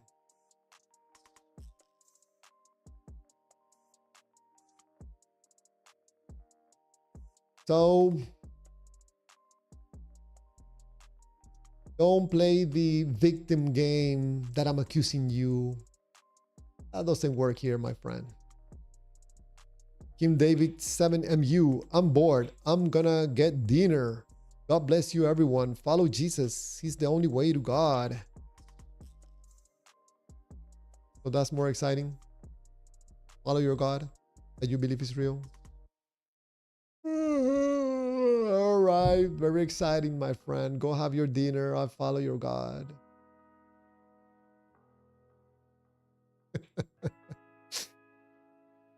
Probably running away from God's wrath. That will make it more exciting.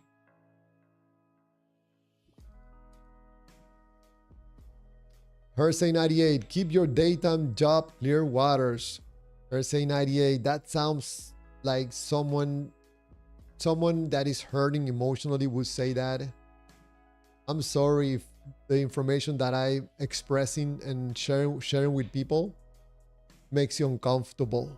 I wonder why. I'm not changing my daytime job anytime now. But in the meantime, I will continue doing these live streams. And we're going to get in some interesting topics this week. Talking about the God and how horrible these gods are.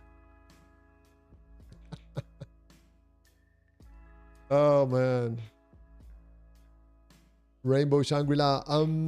I think I'm gonna cry, Clearwaters. It was meant to be. I found you have a starship tattoo. My all-time favorite band since I was 5 years old. You know, Rainbow Shangri-La, I'm gonna tell you something. There's something about that song about Sarah. You know, the video. You know, the mom of the kid when it's going in the bicycle, and there's that part that the music stops and there's only like the piano sounding or something. Man, it always gets me. A beautiful song. And the video, I'm talking about it, I'm seeing water in my eyes. Some of these songs are very beautiful. Oh, caught it, Rainbow.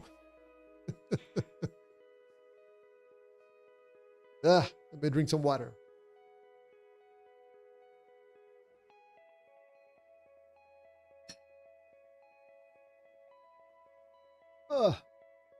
Diva don't play Rainbow. Chulum revealed that to Javier for you, so you will believe in Chulum now. No, Diva don't play. I don't think Rainbow has to believe in anything outside of herself. Probably through conversation, to experience, to having some information from different perspective from another human being that probably have gone through the same experiences that she has, is going through. Probably she could get more information, something that could be of value. I don't think you're offering anything of value by offering to that God is going to fix it when we die. Probably for a believer, because of continuing to be wanting to be in that feel-good state, you will say things like this. The validation has to be there. Otherwise, you're going to go back as a natural human being. You're going to go back slowly to that negative feel state that we normally are as a human being. I think unconsciously, probably you are aware of this. So you have to continuously talk about the God, continuing validate this information, continually try to convince other people, continue getting in debates, because you know what's going to happen if you don't do these things. The feeling will fade away and you know exactly what's going to happen. You're going to have to deal with your feelings by yourself. Telling you in ASMR.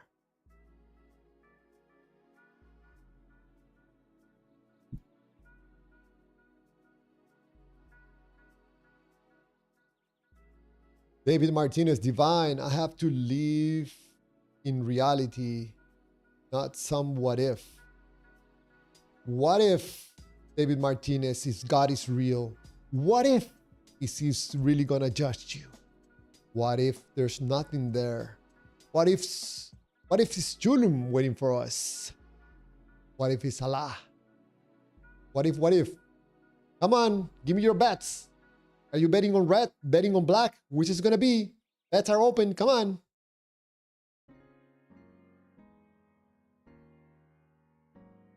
Rainbow Shangri Diva.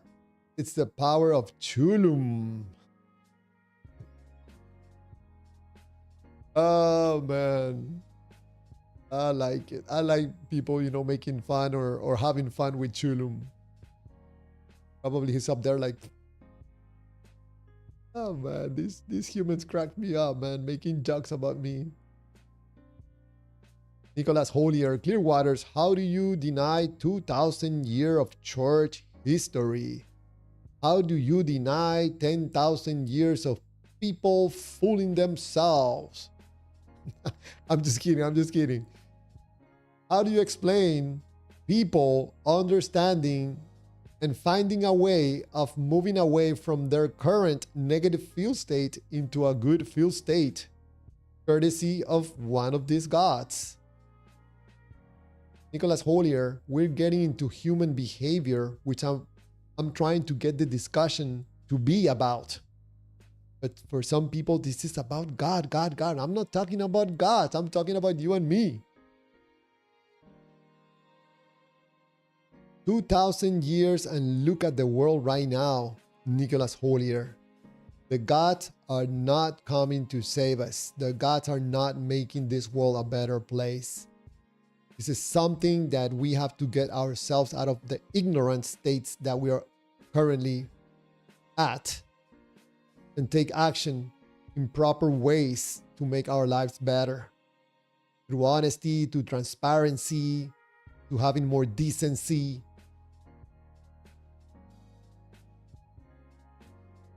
Diva, don't play a rainbow. Chulum told me to tell you nothing's gonna stop you now.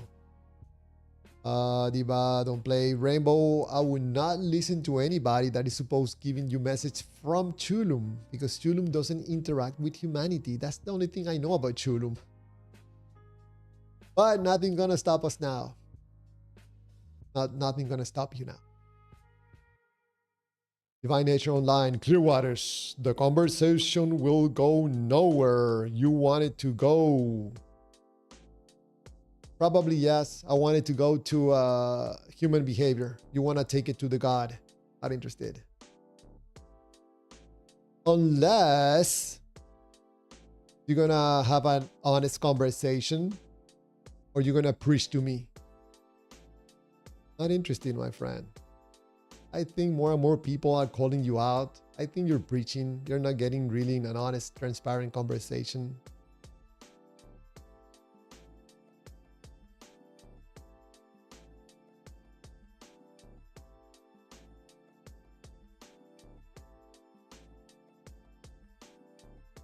Oh man, where did I go? He's jumping around.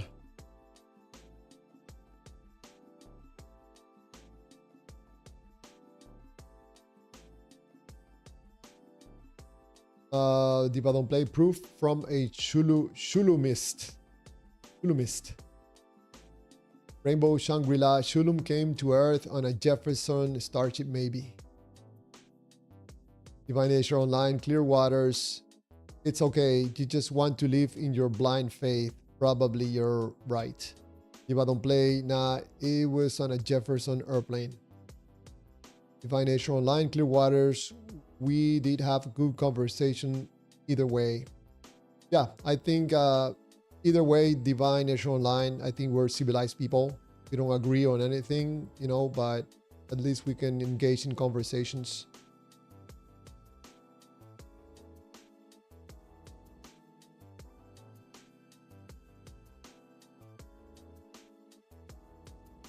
Rainbow Shangri-La. I might call in sometime, not tonight because I'm of my migraine, but first night that I'm feeling well enough to, I will definitely consider, although my anxiety is bad on phone. Oh, Rainbow Shangri-La, I can tell you a few things that I do that really, really help most of the time to get in a better, more relaxed state. I know that when people call, or even myself when I call some other people on their live streams, I get anxious also. But I let the anxious do its thing, and anxiety let me do my thing. I don't try to fight it. I just take a deep breath, relax, and do what I gotta do. David Martinez, Chulum came from the same place as all other gods and imagination. Probably.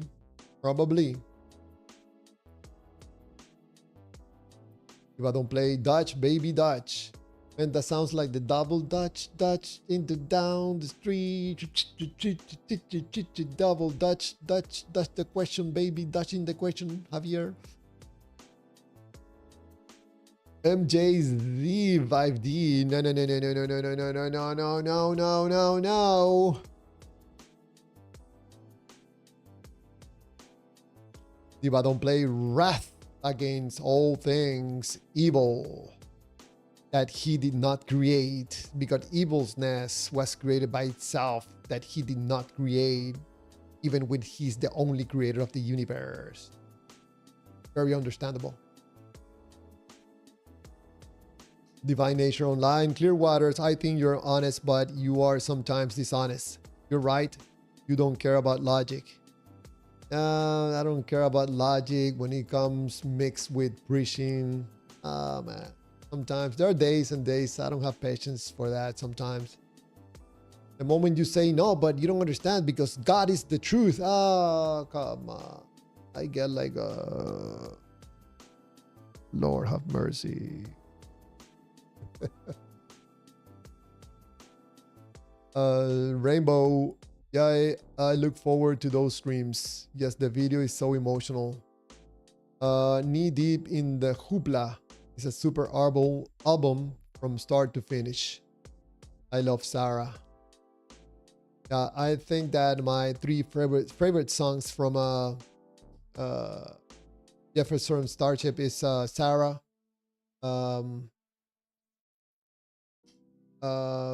What's the other one? We build this city. I know it's a stupid song, but I like it. And the other one, Nothing's Gonna Stop Us Now. I really like those songs. Those have to be on my playlist.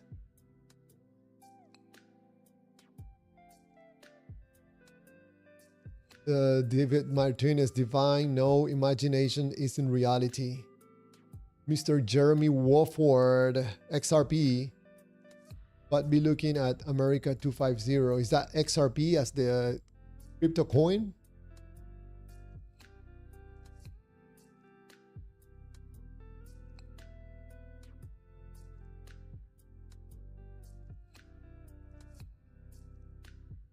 Rainbow Shangri-La. I don't know why, but I picture Shulum look like a fussy, colorful monster from the 80s computer game Number Munchers. Or sort of like those Shaggy Fry guys with the big shoes from McDonald's in the 80s. Okay. That's lots of imagination. If I don't play at Rainbow, I imagine Chulum as a yellow minion from that movie. I don't know. I imagine Chulum, like some old guy sitting at an old desk writing something. I don't know. David Martinez, I want a Chulum shirt. Where I can get one? David Martinez, I put up a store. It's somewhere in some of these videos or my channel. I don't know. I don't understand it. I did this like a few days ago. You're gonna find shirts and mugs about, coffee mugs about Chulum, the creator of the universe. Also, the Good Feeling Company.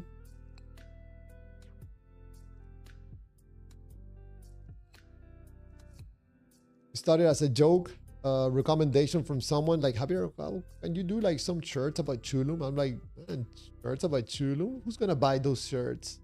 About the Feel Good Company? People are gonna buy those. Oh, let's do it, man. And there you have it.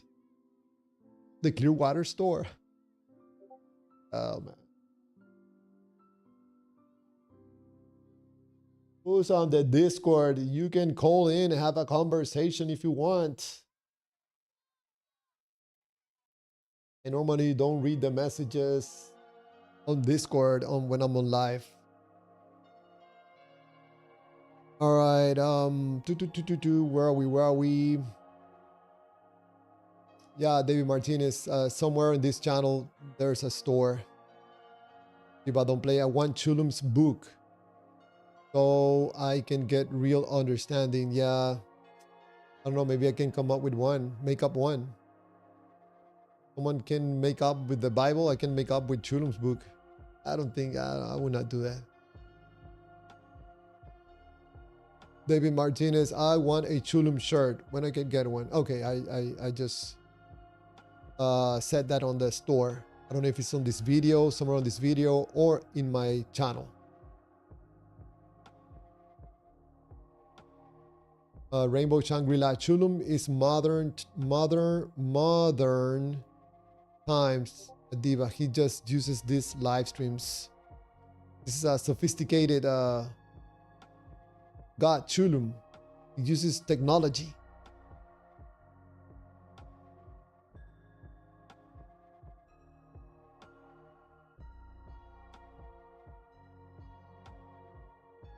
Rainbow Shangri-La. Sometimes I get sad on July 4th because going to the fireworks is too hard for me anymore. This year I'm glad to miss out. I'll stay home with Lovey and be safe. Yes, be careful with your dog. You know, maybe some earplugs or something. People, dogs get very scared with fireworks if they're not used to them. Rainbow Shangri-La, we build this city. We build this city. We build this city with rock and roll. We build this city.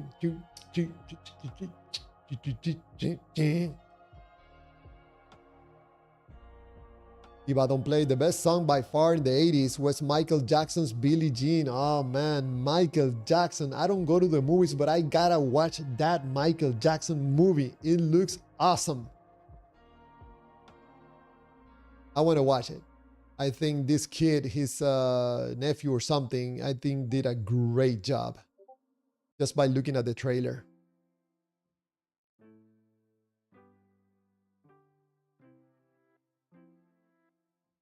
Jeremy Warford, When Doves Cry. Rainbow Shangri-La, Human Nature is the best song of Thriller. That is a better album than Thriller, sorry. Phantom X, yeah. Well, my Chulum is wearing a Led Zeppelin shirt and head banging because I like rock and like Chulum to rock too. Okay. Yeah, make a rock Chulum shirt. Phantom X, you're giving me ideas. Out of Babylon, I ask again. How was the shirt you have on made? Was it spontaneous or was it planned or thought out? It was made and designed by another person and probably, I don't know, built by a machine or someone.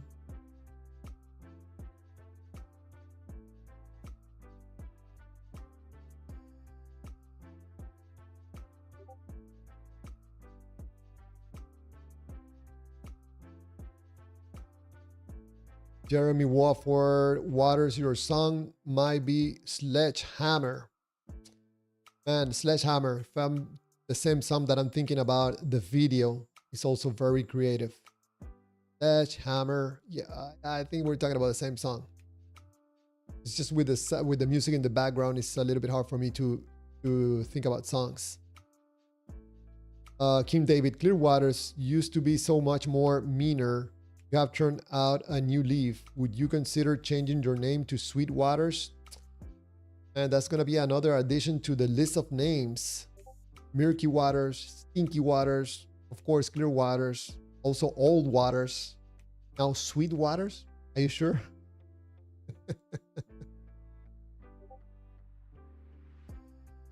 Thank you, King David, for your kind words.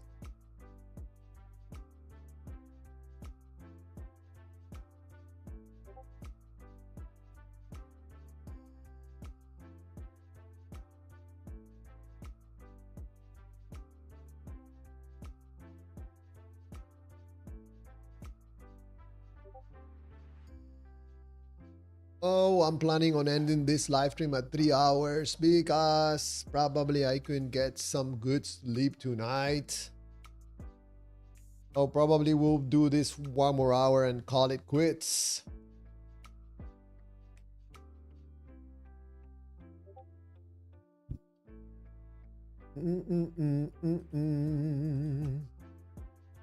Just flip through this presentation for anybody that is interested in what I'm proposing about human behavior.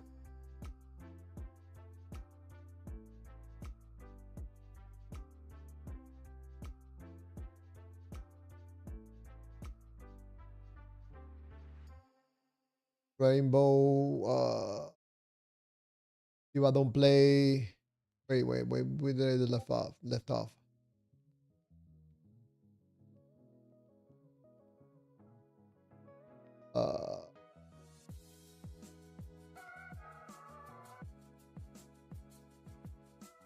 King David, Rainbow, you're high. Oh, Rainbow at King David, I might be medical though, but I truly do believe that about Michael, and I'm not ashamed to say it. What did you say about Michael?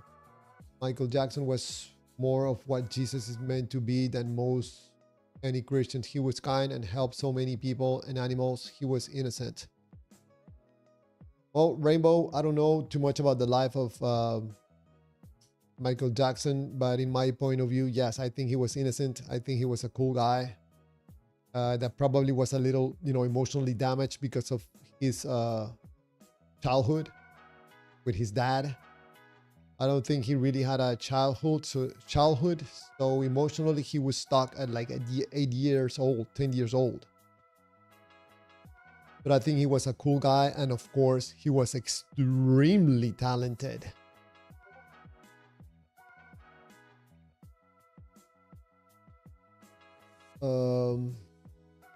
Out of Babylon, the very idea of a shirt had Ryu exist before the machine to be made to create one.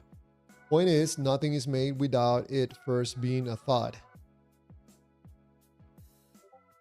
Okay, I have to agree with you.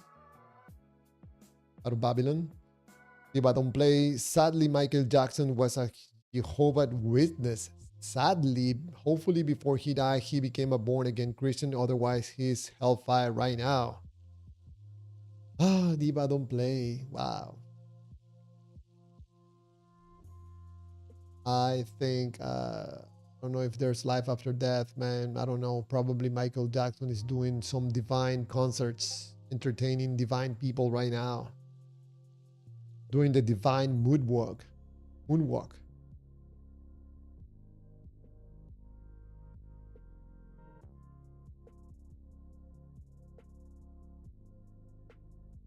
Rainbow Shangri-La, this world treated him so wrong. He had so much good heart and did so much good. I have to agree. The guy was really cool. Out of Babylon, whoa, Michael Jackson is burning in hell. Uh-oh. Probably a Christian that does not agree with a Christian. Rainbow Shangri-La, Michael lives on through his music and kindness. is the last person who would go to any hell. Again, Rainbow, I agree with you. Diva don't play. John 3:3. Oh, don't tell me you're getting stuff from the book that you believe is the truth and inspired by the God that you believe is real and loving. So Diva don't play is bringing up John 3:3. Jesus said, if Jesus was real, Jesus says in the book, by someone else's written word, he supposedly said, truly, truly, I say unto you, except a man be born again, he cannot see the kingdom of God. So, you're going to see the kingdom of hell, where there's no coffee places. If I don't play, nobody's good enough to earn or deserve heaven. Nobody. Man, I'm so glad and happy most people don't believe what Diva don't play believe, man. We'll be toast. Rainbow Shangri-La, yes, I relate to him so deeply. I have similar issues without singing and faint part. His song Childhood is worth the listen. Heartbreaking. If there's a heaven, he's there.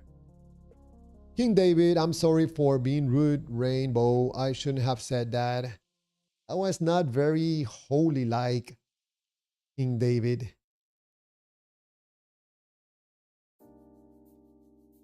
So I'm sorry being rude, Rainbow. I shouldn't have said that. I apologize. And it's not my place to say what happens to anyone. I'm gonna bring up that thing that says there that good feelings in relates to a God doesn't mean that what you do, especially to other people, doesn't mean that it's good.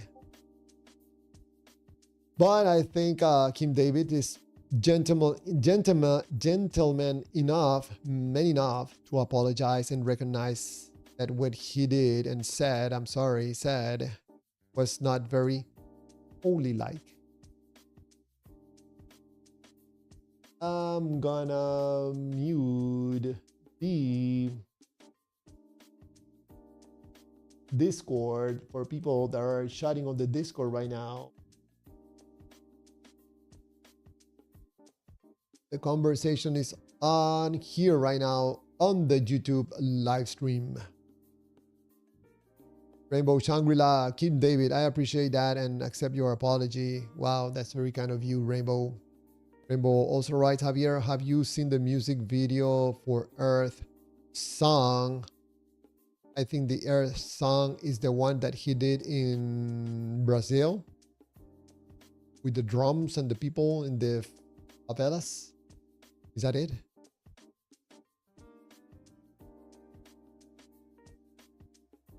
Down there. Oh, that was out of Babylon asking questions on the horizontal. On the yesterday's live streams, I don't know, there was like, I don't know, 12 people, 15 people on the live stream on the horizontal yesterday. I have no idea why. So, if you believe in God, most likely through the power of putting yourself in a positive feel state and the desperation from move from a negative feel state to a positive one, you can make mistakes and confuse that good feeling state with good actions, which they're not equal. Being close to God doesn't mean that you're going to say or do good things. That's what you think. That's why most believers think they are in a pedestal. They like to judge others. They feel superior. You know, they have the love of God. They justify harm and violence. They like to manipulate people in conversation. And some of them lack compassion and empathy. So you get involved with a God and you think most likely, and you are the one that doesn't feel your stinkiness. The only one. Your family have to put up with it. Your friends have to put up with it. Your co-workers have to put up with it. And other people. Who's gonna tell you that you're not being a good human being when you think you are God's chosen one? A problem, in my point of view. King David, love, peace, and salmon grease.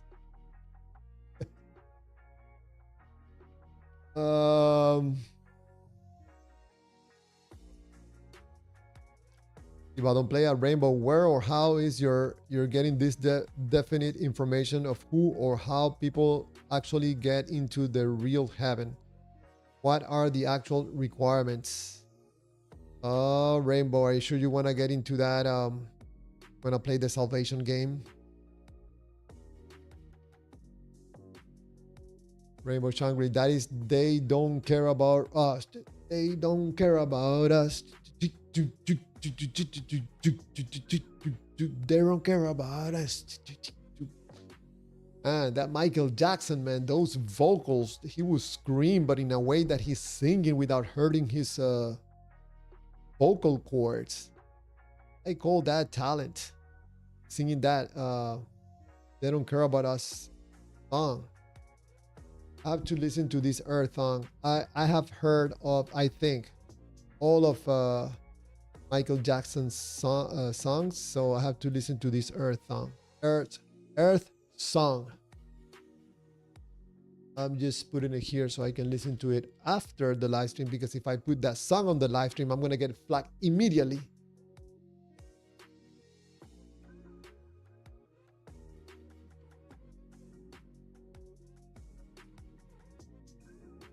Rainbow, give the information to Diva, otherwise he's gonna get anxious. Rainbow at Diva, if there is a heaven, then kindness is the key to Shangri-La. King David, believers should be moved by faith to do good works. Good works without faith are like dirty rags to God, and that is biblical. And that is also problematic. I do good things without a God.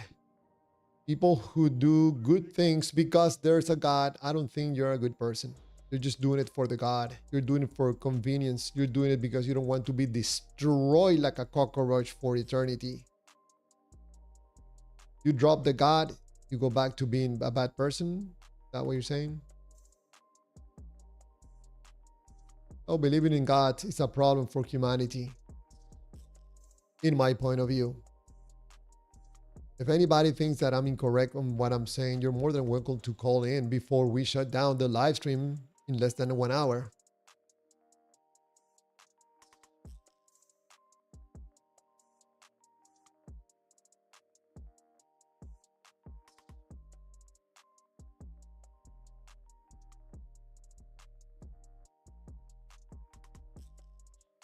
Diva, don't play at Rainbow. How much kindness precisely is required to get in?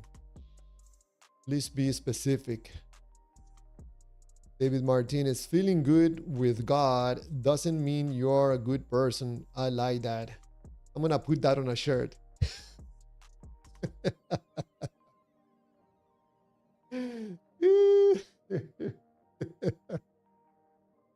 Feeling good with God doesn't mean you're a good person. I like that. Thank you, David Martinez. I'm taking notes. Yeah, I know. I think it's very accurate in lots of cases. Diva, don't play. Jesus Christ is the actual one person who will and can heal the world and make it a better place for you and for me and the entire human race. No, I think it's been 2,000 years. Obviously, it's not going to do it. He tried by going through an act of violence, which explains why most people don't believe in this Jesus and this God. People are not stupid. They can see an act of violence and recognize it. Rainbow Shangri-La, if there's a creator who made the heaven, then he, she They will know if a person's heart is genuine, kind. Uh, Rainbow says, Heal the World was the song all of us Michael Jackson fans play at the moment of his anniversary of leaving us a few days ago. Heal the world. King David, everyone is full of sin by nature.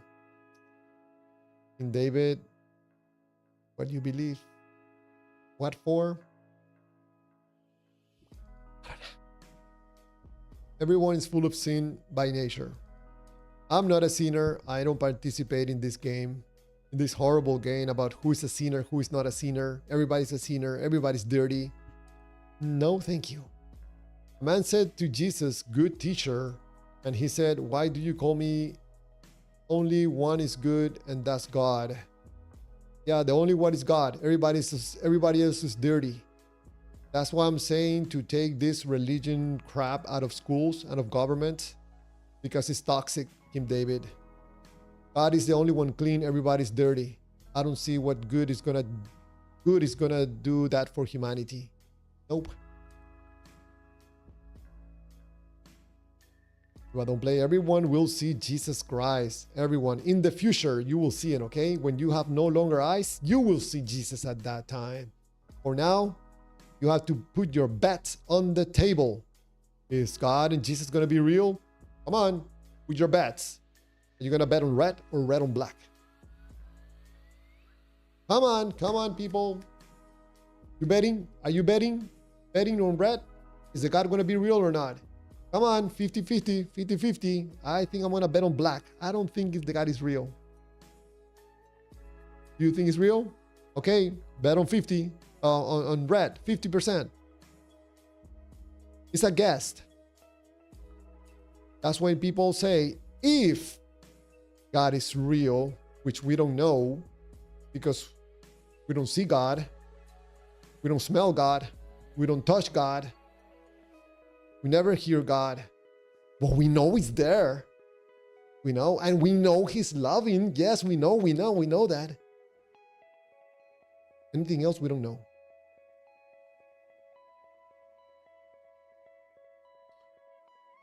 Diva, don't play. 3 things are certain in this life: death, taxes, and Jesus Christ. I think 3 things are certain in this life: thoughts, feelings, and actions. Nothing else. Without feelings, you don't pay taxes. You don't care about taxes. The Tapua Roberts. Jesus Christ, shut up.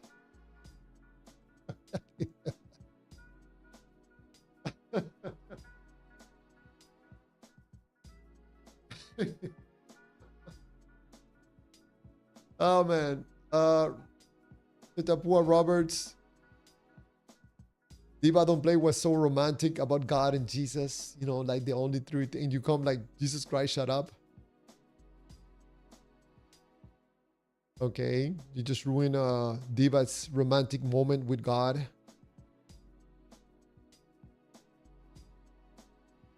King David, actually by saying that everyone is a sinner, puts everyone at an equal plane. No one is better than anyone else. The only good can only come from God. Without God, humans don't even know what good is. Yeah, put everything in a one level, right? On dirt level. Yeah. No, thank you. That's toxic. Don't teach that to children, please, because you are going to break a children with this toxic information that you, for some reason, decided to sell your soul to this God just by a feel good, just because it feels good. The God loves me. The God loves me. He loves me. I love Him. We love each other. We're going to kiss and hug each other when I die. He's going to be waiting for me with kisses and hugs and live forever after happily.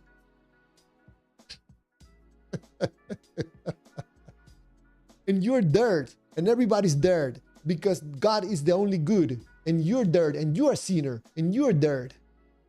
No, man. No, man. Don't tell that to children, please. Some kind of abuse, you know, ruins someone's childhood. You're a sinner. You're a little sinner, kid. Because God is the only good. No, man. Take your crap information about your God and keep it to yourself. You like to feel dirty and a sinner? How about you look in the mirror and say 100 times, you're dirty, you're dirty, you're dirty, you're a sinner, you're a sinner. Tell it to yourself. Don't be telling this to anyone, especially to children. Keep it to yourself. Take it into your room. Look at the wall and look at the wall and say, I'm a sinner, I'm a sinner, I'm a sinner. God is the only good. God is the only good. God is the only good. I feel good. I feel good with God. Now, like my friend used to say, whatever tickles your pickle.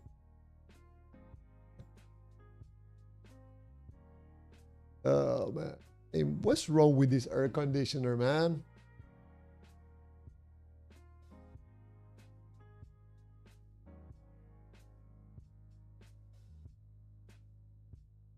A little bit hot in here right now.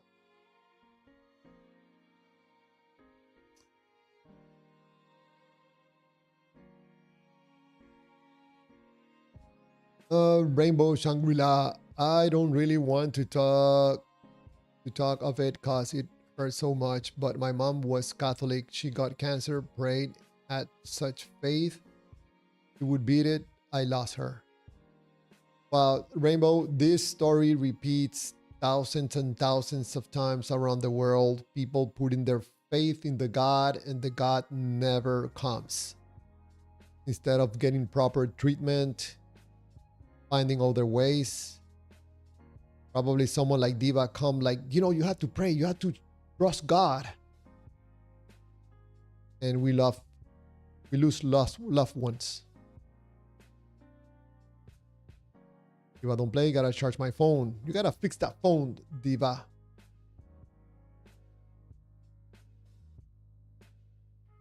King David, a dirt level, yes, because we are all made of dirt. That is where the world humility comes from. Diva. I'm sorry, King David. Sure. Rainbow Shangri-La. Why Jesus did not heal my mom? She was a true believer. I needed her. Life without her is really crappy. Rainbow Shangri-La, I'm sorry to hear about your loss of your mom. I know how it is to feel to lose a family member. Horrible. And it's something that is really hard to deal with. Especially in this case that you're talking about your mom being a believer. Sorry to hear that. Hey, Mr. Robert. How's it going? Good. Let me bring you up. Hold on. Good. How are you? Good. I'm doing very well. I'd love BX Bubbles, which is in the general chat, to come on in here. That'd be fantastic. He seems to be asking me a question for the fourth time that I've already answered over and over, and I don't understand the comprehension problem. What's going on? You're talking about the Discord chat? Yeah. What are you guys doing over there? All good. I had to mute the notification, but it was clinking. Yeah, What's going on over there? It's creating gods by vocabulary. It's just semantic nonsense of, you know, ultimate truth. God grounds logic. Logic can't exist without X. Insert proposition without validation of proposition. It's just nonsense. Who's doing this? BX Blue / Divine. Yeah. Oh, that's Divine Nature Online. Yeah. Okay. Yeah. It's all good. Anyway, he's boring if he doesn't want to come in. It's fine. I just it's such a weird thing to repeat over and over in chat, and then it's him to be like, but what is grounds ultimate logic? Well, BX He doesn't even have the He's trying to be a presuppositional apologist, and he doesn't even have the terminology right. Right. That's the thing. BX Blues, if you want to join on voice, you're more than welcome. Join Robert and Phantom. I have no interest in talking to him, but if Robert does, that's fine. I'm happy to. Since he can't read any of the words I write, maybe I can speak. And He can't listen to you either. I've told him many times that in both chat and on the panel that I don't believe I don't exist. That a non-zero chance doesn't mean that I believe that. Right. I didn't mean to interrupt the train of thought that you had going, so I apologize for that, Clearwater. No worries. I was just going through the chat messages and responding to some of the questions, or reacting to some of the comments, especially about Diva, Rainbow, Shangri-La. Learning about a little bit about Rainbow. Yeah, I like. Rainbow seems like a nice person. Yes, I agree. I like her because likes 80s music. I think that's nice. And was asking a very interesting question about talking about her mom. Because her mom, when she was a believer, she doesn't understand why she died and God let her die. Was just sharing about that.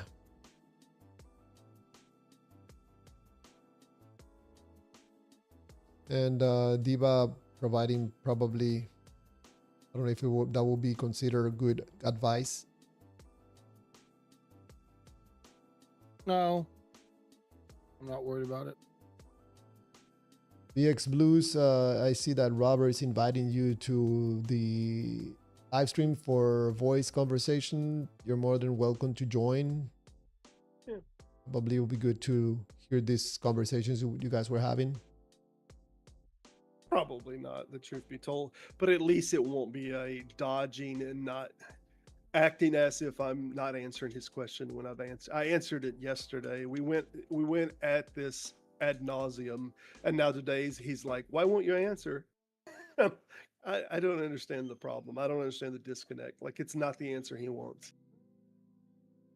Well, it's yeah. This He doesn't. I think maybe he doesn't even understand his script, and so like when you give him an answer that isn't on his script, right, he doesn't know what to do with it. But wait, at section 8, he's supposed to say this or this. Oh my gosh, he's stopping me at section 3 and say that's incoherent.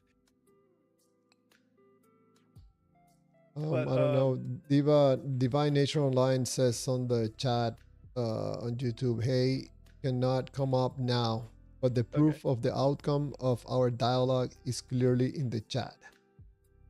No hard feelings, that's the fellas. person that I've been talking to is Divine Yeah, Nature that's Online. the same thing. Oh, okay. All right. Well, at least he's here in the chat, at least.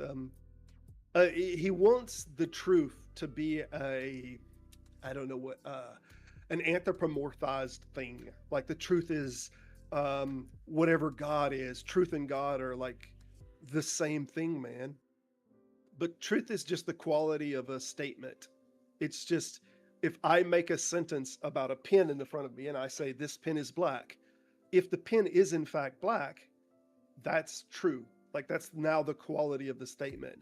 In the same way, if I make a sentence that has two emphasized words that have the same phonetic sound at the end, that's what makes a sentence rhyme. That just is what is a rhyming sentence. So a true statement is that a statement that says a thing that corresponds with reality. A rhyming sentence or a rhyming statement is, these are properties of a statement. So a statement is either true or it's not true in whether that statement corresponds to an actual thing in reality. It's a well-documented thing. Correspondence theory goes literally back to Plato. Like, some of the greatest philosophers, the majority of philosophers, I'd say probably 80% of all philosophy goes with correspondence theory of truth. But he's like, no, but God is truth, man. How do you think how do you think he's coming to that conclusion? But Robert, how do you ground a property of a statement? Right, right. I don't get it, man. It's not grounded. Um, Grounded yeah, that's property of a state. it's Wow. it's it's this game that they play with grounding because they don't understand the grounding problem, so they make the grounding problem something that it's not. Um, but anyway, you can do this with like the old classic example is Socrates is a man. All men are mortal. This is the classic deductive argument. All men are mortal, or all men die. Socrates is a man, therefore Socrates must die. Right? But what grounds that, man? What's making it true? It has nothing to do with the two statements. It has something to do with the physical biology of Socrates. That's what's making it true that he's going to die. It has nothing inside of the statements that makes these things true. The brutish point or fact of it that's making it happen is something in his biology. Just asking some questions on the chat. What sustains What your existence? Who do you breathing ultimately depend on mostly? in your life? What Well, sustains my I existence think is breathing mostly. I Heartbeat. I don't think he's talking about you specifically. He's trying to make a metaphysical claim, or Ah, make a, you know, what's the metaphysical grounding of all of existence. yeah, that's just a silly statement. Yeah. Isness. You didn't know about the isness? It's like ether. It's the ether of isness. You didn't know about the Phantom. You knew about the ether of isness, right? Well, I thought it was phlogiston of business, but you do you. Okay, fair. You get I with don't know, the not phlogiston, phlogiston, because it's philosophical. Yeah. but divine have- nature online comes up with some questions. Your ability to stay alive here yourself. Do you have ethics?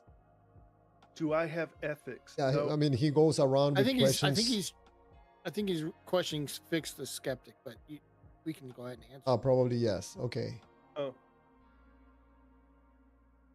Yeah. Yeah, maybe I don't know what's going on there, but yeah, no, apparently I'm not able to have ethics. Apparently I don't have a god. I have to have one of those apparently, so You didn't ground your ethics. didn't ground it. What do you think divine nature online is trying to achieve with these conversations? Are they trying to prove God? Presuppositionalism. It's presuppositional apologetics, but he's bad faith at it. And so, Yeah, like, if you really say bad. anything that he doesn't like, or anything he can use, he's going to twist your words and never shut up about it. But He also does a lot of these LOLs. Ha ha ha, ha, I won by default. He does this like laugh himself into, haha, you conceded. He's that kind of guy. Yeah. What do you think optimally he's trying to achieve in these conversations? Because he seems to want to engage in these conversations. The goal of the goal of also it's satisfaction that you owned someone, and also presuppositional apologetics doesn't convince anyone of anything. Ever. It just keeps you thinking, yep, I'm the one who's most right and correct. It's weird because presuppositionalism can be replaced with any proposition. Like that's why I made the claim earlier, Eric the God-eating penguin. Like everything that you're asking me in these statements, like what grounds this, like Eric the God-eating penguin is exactly as valid as your argument. There's no way that I can prove that it's Eric the God-eating penguin, but I'm just claiming that that's what grounds it, right? Mm-hmm. So logically, there's nothing you're that can presupposing Eric grounds it. Right. I'm presupposing. It's just doing the same trick that they're doing, but I can do it with like the whale, the metaphysical space whale. You know, the metaphysical space whale takes these giant breaths and blows stuff out of its air hole, and every time it does, there's a new universe that's created. Right? It's like the Big Bang every time. No, when it lets out the geyser. Oh. No, Robert, it's ant through the cosmic aardvark. He eats ants and shats out universes. That's a good one. That's a good one. But I came up with mine on the fly. I feel like you had yours in the pocket. Well, I came up with it on the fly years ago. Okay, fair.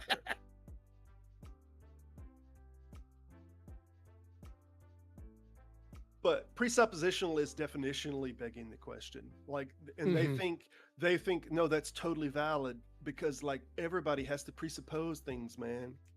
And they equate their presupposition with priors. Like, we engage with prior experiences, and once we have an experience, then we use that experience for something of a slow foundation building of understanding a constants. Like, if we touched fire and then we say, oh, fire's hot, that's not a presupposition. That's a lived experience, and we interacted with that thing. So we build all of our interactions with the physical reality with our nervous systems. This is not a presupposition, but they're presupposing a thing that this, like, logic can't even exist if not for insert their God.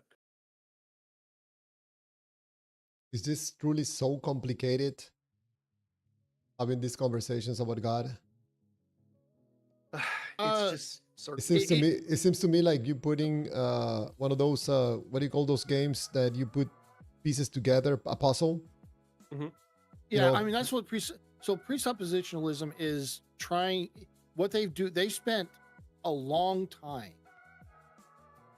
at least a couple generations, building this tangled web of interlocking circular logic that is hard for someone who doesn't see it all the time to untangle and not get tripped up.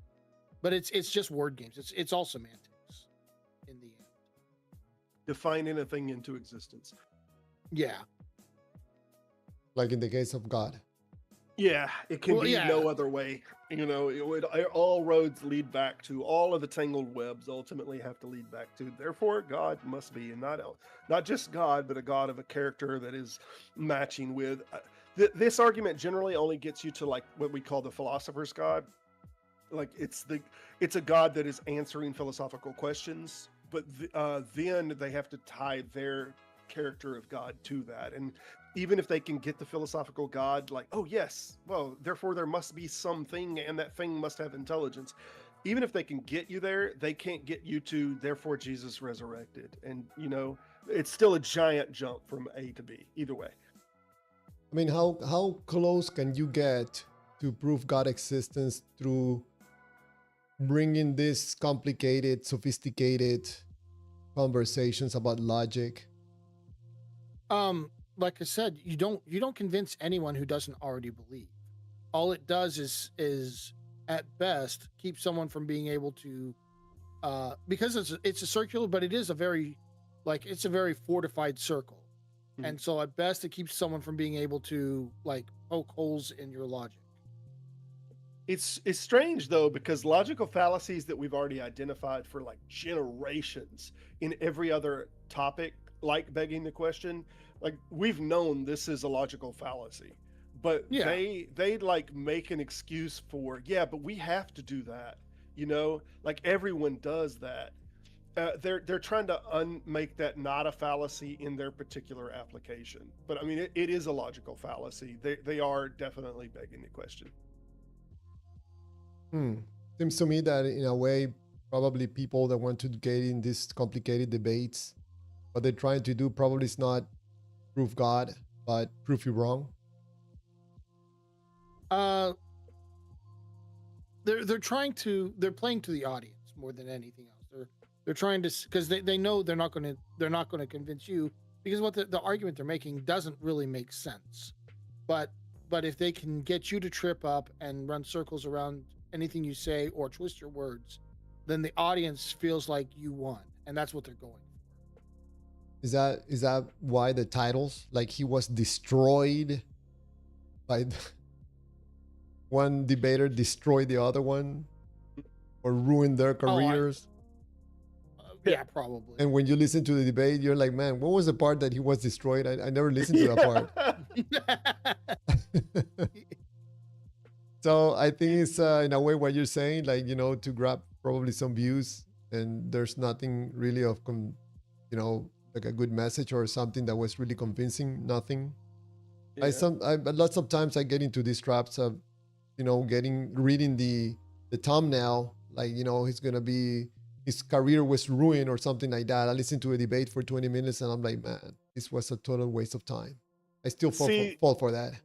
see what this is exactly like. You just see this in the side chat. We all have religion. Like it tries to say, oh no, we're all thinking the same way, man. It's just that mine's better than yours. And like, no, we're not. Like, we don't all have religions.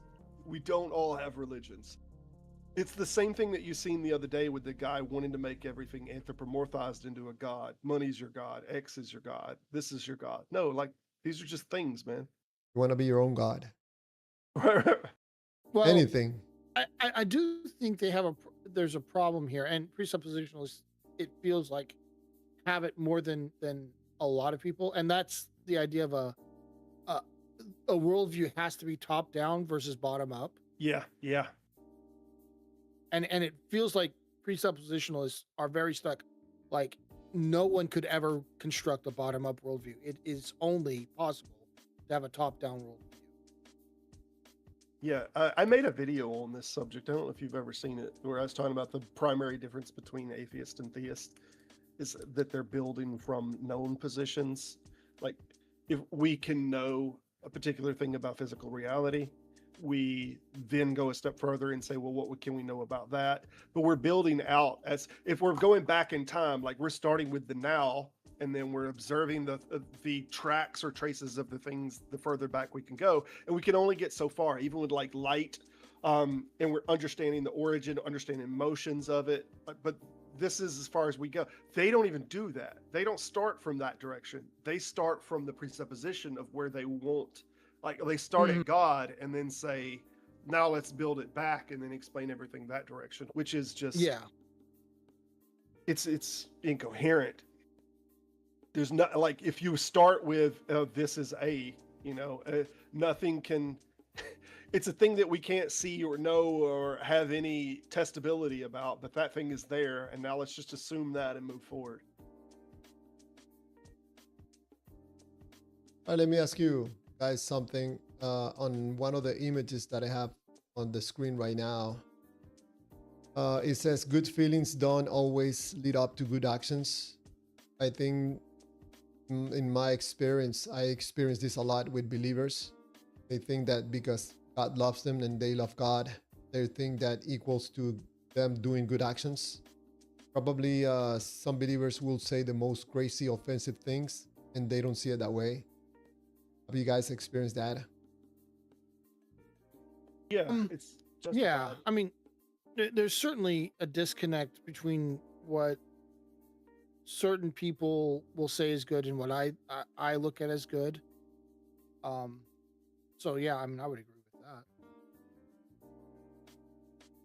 with that. Go ahead. I remember a woman that was a church lady that came into, I used to have a business that was in a mall that had a bunch of other small businesses, and we got together for a Christmas thing there in the middle of the mall, and we had a big table set up and we had a huge shindig there. And one of the ladies from one of the churches came, and she was telling a lady there that, about her baby's name, that God doesn't like that baby's name. That the Lord spoke to her. It was so rude. Like, they knew they needed to hold me. I wanted to go off on this church lady, but they all wanted to be respectful and all about it. But I let it play out. But it was, oh, okay. It was a whole bunch of head nodding and all. But she's basically. Can you tell me what the name was? I don't remember the name. I don't remember the name of the. It was a baby boy though. That one of the people there had, and she's like, "No, I don't feel like that was, like God didn't want that name or something. I speak to the Lord." And then she'd do the bit. Well, if you mad at somebody, you mad at Jesus, not at me. I only speak what the Lord tells me. And this kind of. It's not the first time I've seen it, but like, people are in this at different depths as to what they think God said to them, and you're really left up to what they think is right, and then they give the excuse of God. If she would have just said this of her own accord and said, instead of saying God said, I don't think, like, no one would have had respect for her enough to allow her to finish this nonsense, right? They would have cut her off. Did you see my video on egocentric God beliefs, Robert? I did not. Oh, okay. Do you have a channel, Phantom? Yeah. Can you share it's the same name, Phantom X? Yeah, it's just You have it on Say YouTube. hey in the side chat at least. Oh, I can't. Yeah, I can't put it on the channel because I'm not a mod. Let me look it up. I didn't know that. Put mine in there. I visit your channel. I appreciate it. What is the? Hold on. What is the Phantom X Games, Phantom X Wallet? Phantom X11, I think. Oh, Phantom X11. Okay. Yeah. Okay. You could at least say hey in the side chat. People would have your name there, Phantom. I've said hey in that. I've been in the side chat, but Getting. All right. So you're restreaming that. And I'm gonna subscribe sometimes to your I channel. try to get some people to come over. I usually put That's fine. Here's the original stream. Let me subscribe, and I believe I subscribed to your channel also. Appreciate it. Double check, but I think I did. I listened to some of your videos with some guests that you have. Yeah, have a guest every Sunday. I've been fortunate so far. I saw you on one eating cookies or something. I was eating oranges, little slices of oranges, not cookies. Yes, I'm subscribed. So All right, you appreciate did it. a video. Your last video was 4 months ago. No, the live streams. No. You check the live streams. I do videos weekly. He does live streams like every week. Okay, all right. And you have one coming up on July 5th. Yeah, this Sunday. Yep. Secular humanism as an ethical framework. Yep. Let's see if I can bring this up on. I would like to recommend, if you want a good secular framework, he has one from a few months ago about secular Quranism. And if you want a good secular framework, listen to that one and then do opposite of that every time. Right. But no, sorry. Well, I shouldn't talk because it's not this stream. But yeah. Man, hold on. Up this. So I want to extend an olive branch on the subject of our our Christianity and Islam making the world a better or worse. I think collectively, overall, probably worse. But I will say this: I think that Christianity is, by proportion, ahead in the charities. I think we had like Hindu is probably I think the second as far as religions. But I think when you look at like crime rates and stuff, like people who are not theist at all, who are just non-believers, generally have lower overall crime rates. Yeah, I think you're probably right there. One thing I like to say is like, I think religion. Like if you look at the history of all of time, I think his religion did play a vital role. Yeah, I agree for its time. Yep. But the problem with it is dogmatic beliefs that can't change, and that's kind of an issue. When you get new data, you got to be able to change your beliefs. I wouldn't worry about it, Clearwater. I wouldn't even worry about it, man. What are you talking about? The page? I don't know if am I on a page that is the vertical up and down. I think I might be on the wrong page of yours. You have two different streams going. Yes, I have a vertical and a horizontal. I had a problem trying to show the vertical, but right now it's showing. I'm showing your channel and showing Phantom X's. Yeah. I mean, that's the least I can do. You guys come very kindly and have a conversation with me and Hey, I appreciate it. people. So I did, Javier, I really enjoyed, just so you know, I really enjoyed the 15 minutes as questioner and 15 minutes as questioned format that you did last week. Like, Mm-hmm. I'd like to see more of that if we can get more people coming. Okay, thank you. I appreciate it. There was a guy that day. I don't know. I remember who it was. I think it was Anton Malan. I don't remember who was it that suggested that at the end, open it up for a conclusion and also possibly open, like 3 minutes of open, you know, like open conversation, not limited to one person. I'm considering doing that again because I think it was an interesting way to listen clearly to both people presenting their views, you know, instead of people yelling on top of each other or or constantly interrupting. Man, that day I was like, man, there's something of value here. Probably can do it again.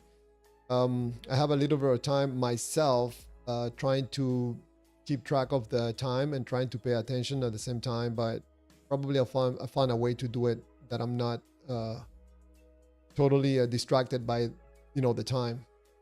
But definitely we're gonna do another one, and I'm just trying to think if we're gonna do it again. I think that time was Muslims versus Christians, if I'm not mistaken.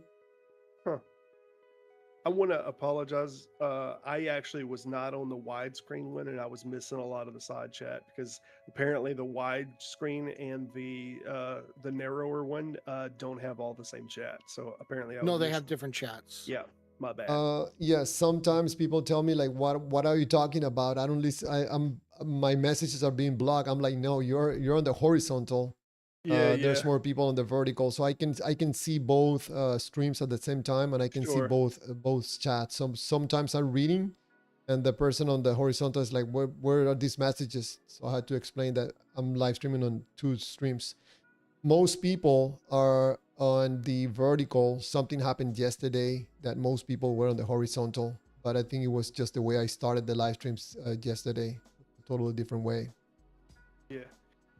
I seen the comment over here. You don't need God to feel superior. Now, no, that's true, but it definitely helps. It definitely helps if you feel like the whole world was made just for you in mind, and like the stars were put there just for you to look at them, you know, and that you can telepathically communicate with the creator of the universe, and he talks back to you because you know everything's made for you. It really helps. I think that this I'm trying to bring awareness that when you believe in a God, in the case of Muslims or Christians, I mean you're sitting on a fake reality. You're feeling on a drunken feeling, and you're looking at life through this fake feeling about a God that can make you say and do things that you think that you're being good when you're not. I think I always remember one of my family members' advice: Javier, be careful. Whoever you ever see walking with a Bible under his arm, step away. And I think in my case, that's absolutely very accurate, because I would in my experience, that have been most of the most hypocrite people walking around with a Bible under their arms. Yeah, I would say not just a Bible though, really any articles of faith as if they're divinely Mhm. inspired. So I wouldn't pay any particular close attention to the Bible. I think we tend to live in America, so this is the interlocutors that we normally engage with. But let's not forget that's not the majority in many countries that are doing the exact same beat with a very different book.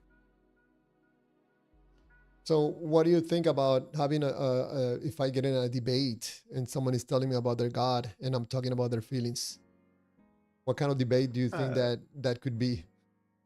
I don't know, So man. instead of proving no God, I'm gonna prove to you that how you end up believing in a God.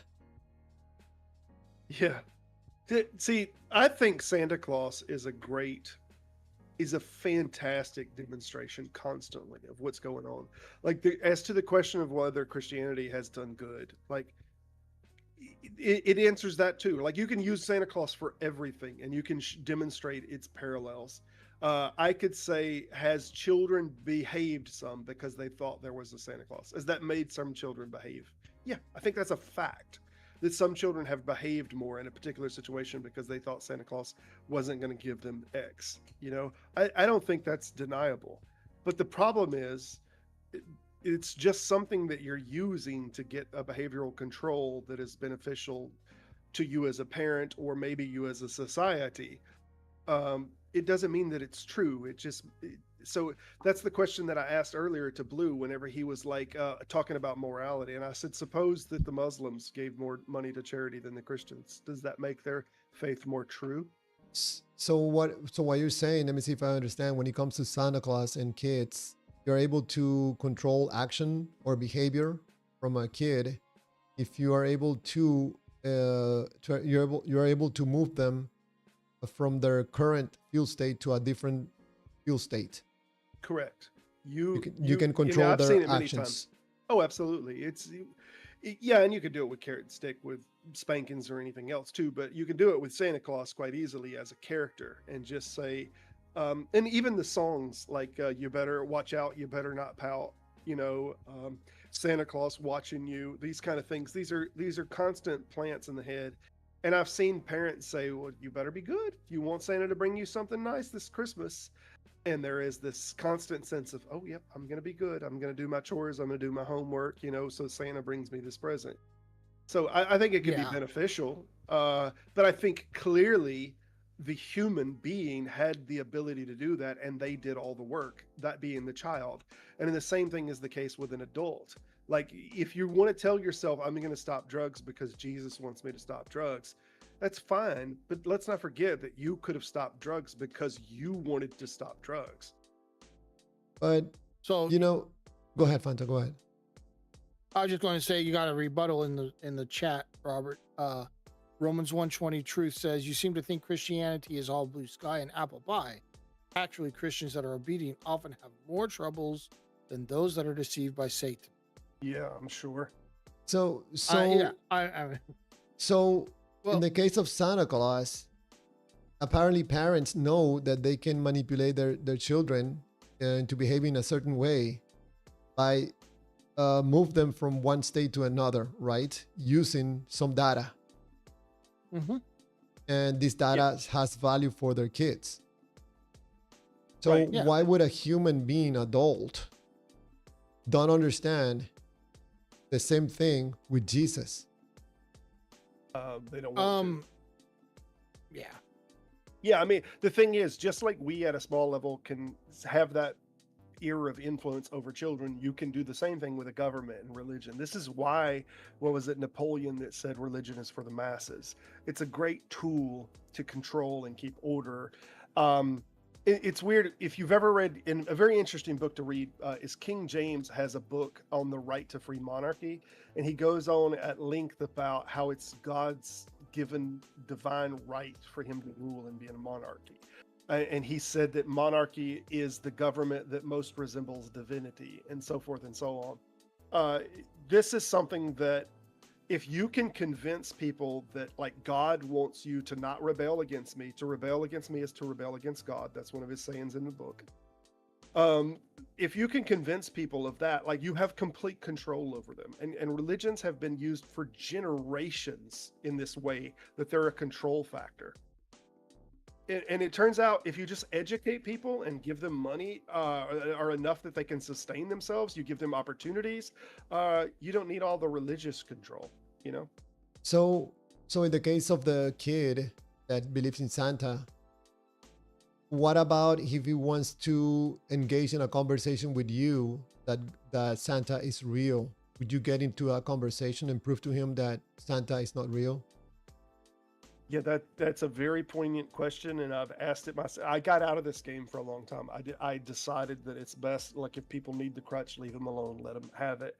And I was of that opinion for many years. Like, I deconverted like 20 years ago, and I talked about the subject for about a year. Yeah, I talked for the subject about a year, and then I got out of it, and I was like, let people believe what they want to believe. If they need that, that's what they need. But the problem is, they won't stop. And it is a constant push into our government, into laws, And now I think the camel that broke the or the straw that broke the camel's back is in a public school. My daughter was led in prayer by her teacher in a public classroom, and this is something that they will not stop. They feel like they have the divine right to violate your constitutional rights and everything else. And I feel like someone has to stand up and start pushing back. And now I'm in it all the way. And as far as people's feelings now, if it hurts their feelings, I don't care. We have to get this stuff out of government. We have to get it out of school systems. They pick on young, credulous children that don't know any. This is constantly their target, to go after children in schools and try to circumvent the parents to go after kids. I think it's predatory in nature. I think it's horrific.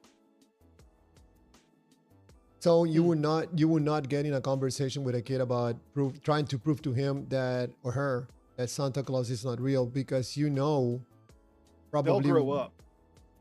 yeah, and that this is probably something to do with emotions.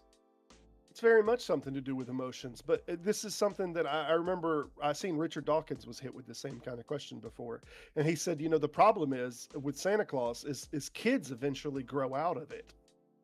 It's not the case with adults. It's not the case with the religion thing.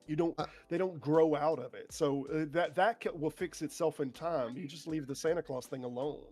the reason I'm asking this, Robert and Phantom and listeners, is because one of the things that I'm trying to avoid, not because I'm avoiding getting into a conflict conversation and about a debate, but why would I get in a debate when I know that what you're talking about is not really what you're talking about? You're talking about a God, but in reality, you're talking about your feelings. So why in the world would I try to debate you about God when I know that what you're doing is protecting your feelings? You Yeah, don't some want to people. go, the person doesn't want to go back ever to that negative feel state, and they're going to do everything they can to continue being on a positive feel state. Yeah. Do you think that that's visually seeable from other people that watch the debate sometimes? When someone is doing this and they're doubling down just because they want to keep this, it's like a child. If you could imagine arguing with a child about Santa Claus, and then, but I know Santa Claus is real. Do you think, even if you're not convincing the person that you're talking to, that onlookers see this and understand what's going on sometimes? I don't know if this will answer your question, but for example, uh, when I listen to someone debating online, like one of these channels, Christian channels, that they're debating everybody that calls in, um, it seems to me that if I try to, or anybody tries to engage in a conversation supposedly about God and if God exists or not, or the proof, the evidence, all the plenty of evidence, if I get engaged in this type of conversation, I'm contributing to a problem. I tell the person, okay, how do you feel about this God, first of all? If the person tells me, well, the person doesn't want to talk about their feelings because I know where this is going. I think if a person can figure it out when they talk about Santa Claus to a kid, I think they know in some level.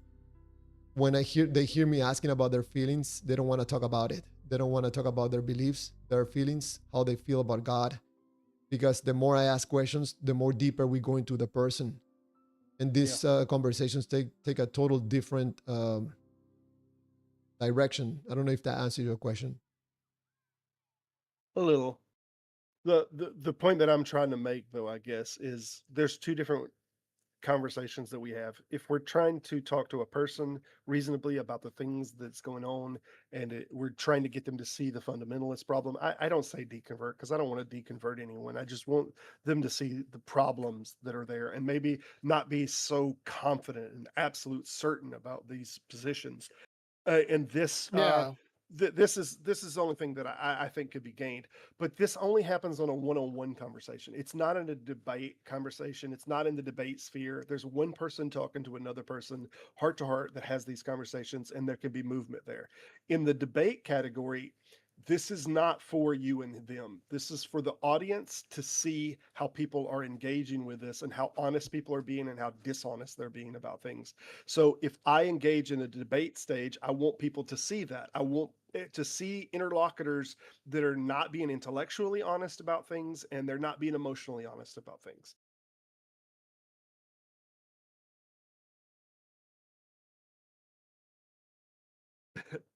Phantom, I'm gonna let you dance and entertain for a little while. It's actually 10 o'clock. I'm fixing to be jumping off here. Oh, okay. Yes, sorry. Hey guys, I wanna use a chance moment, Phantom viewers right now. I'm on right now. I gotta go, man. All Phantom right, will thank talk. you, Robert. Appreciate. All right. Sure. All right. So we've got the chat. We got C. Let's see. Hey Javier, you're not muted.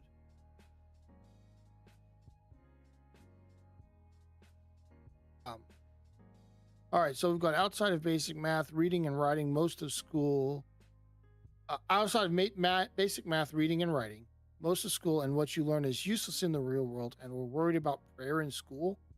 Well, what primary school is supposed to do is one, it's supposed to develop a basic skill set for navigating the world, the the world outside of school, and so that's what the math and reading and writing is. But the other thing it's supposed to do is expose you to a variety of different subjects, because if some of those subjects interest you, you can then go on to get more technical and higher level training in those specifics. Because as humans and as a society, we thrive and excel when we specialize. But in order to do that, we need people that want to specialize in specialties. But how can you specialize in a specialty if you don't know what specialties are available or what specialties you would enjoy?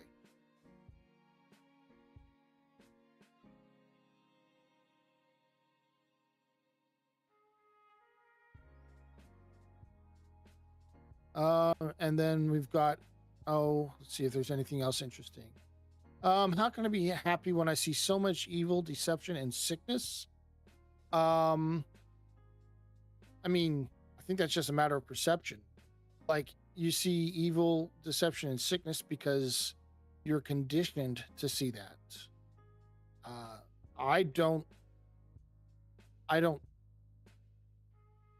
see the evil, deception, and sickness. So I think that's just a perspective problem more than anything else. Let's see. We've got. Thank you, Phantom. Appreciate it. Yeah, no problem. You were reading Romans 1 messages. Yeah, I was responding to a couple things in chat. Romans 1, I think you have never called in. Welcome to call in if you want. Talk about our delusions. Diva Don't Play Javier renamed this stream Probate Amigos. Reprobate. You're the reprobate amigos? I don't know. He called us the three reprobate amigos because we don't agree with him and he doesn't like people who don't agree with him. We don't believe what he believes. Yeah. Romans 120 says he did call in. Probably under another user in Discord. Maybe. World is dying. You're obviously not paying attention. I mean, we've got some issues that we have to deal with, but it's not set in stone that the world is dying. The people who say it's dying the most, the ones I hear saying it the most, are the ones who have been the same group of people, current iteration of this group. I've been saying it for 2,000 years, but I don't know. We're still ticking, so I'm kind of skeptical that the world's dying this year. Same with after Jesus. 2000, huh? Same with Jesus. Just about coming. Yeah. Yeah, exactly. I mean, that's what they are. The same iteration of the current iteration of that the same people. I don't know. I'm just a little skeptical that that's actually something we need to be worried about, because got 2,000 years of it never being something we needed to worry about. Romans 1, there's a link on the chat. You can just click it and it will take you to Discord, to a call on the Discord. Or also So- at the bottom of the screen, there's the link.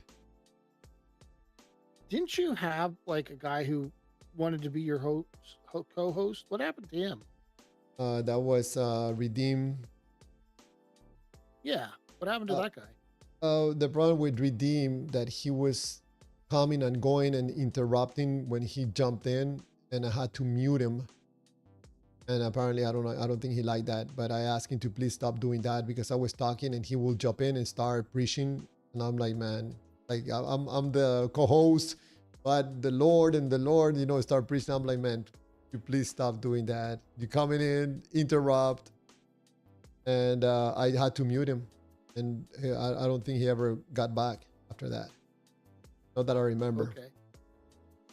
So Also, we've got Romans saying there's periods like the Dark Ages and French Revolution.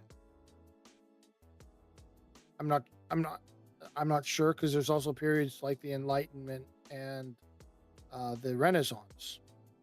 I don't know what the point is, pointing out that there are some bad periods in history, and also really the Dark Ages is kind of not they don't call it the Dark Ages anymore, because there was a vibrant thing. It was mostly, as I understand it anyway, it's mostly a Victorian revision to call it the Dark Ages, but that's being re-examined in modern history. Whatever happened to just a phone number? yeah. Well, I don't. I mean, that's like, welcome to the internet. It's been around for about a few decades or so, and phone numbers aren't the way you call in anymore. Yeah, it's this is set up, Romans 1, to get a call from Discord, make it extremely easy. Everything is set up right now to call in, and immediately people can hear you on the stream. If you call a number, we will have to set up everything. Not getting into that. I see it's hard to see at the bottom. It's also on the chat. It's a pin message. Yeah, I think that's what he's saying. It's at the bottom of the chat. And you have to kind of click on it to expand the message to get the link. Yeah, if you click on the pin message, it's gonna expand and it's gonna show you the Discord link.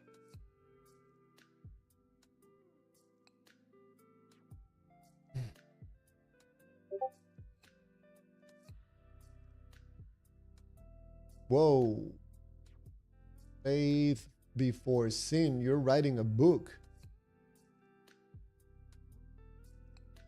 All right, so Diva Don't Play says, when the Antichrist and the Muslims take over this entire world and start beheading Christians and those who won't take the mark, remember to genuinely repent and believe the gospel. I mean, if that happens, that'll be enough for me. I'll believe you. I'm not going to hold my breath. I'll say that. You're reading Diva's message? Yeah, I think maybe I can't hold my breath that long, and I'd rather keep breathing.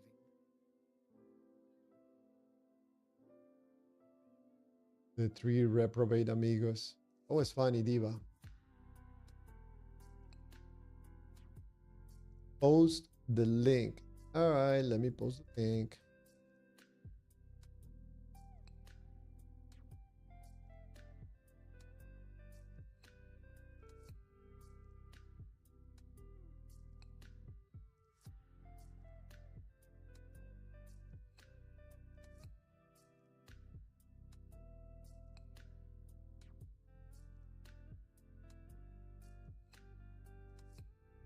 All right, there it is. That's a link.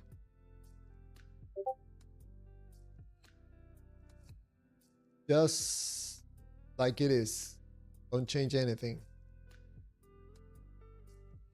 And click on it, that will be better.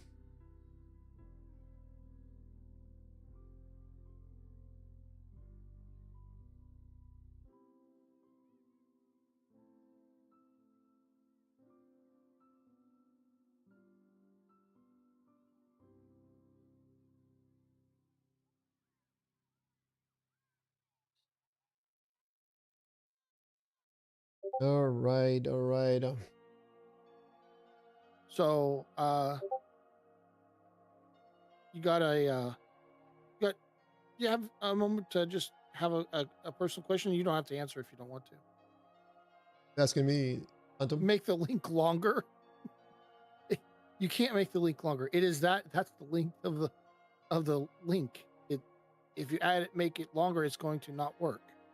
Yeah, we cannot change. I cannot change the link. That's the link. You can just click it. Link. Or touch it.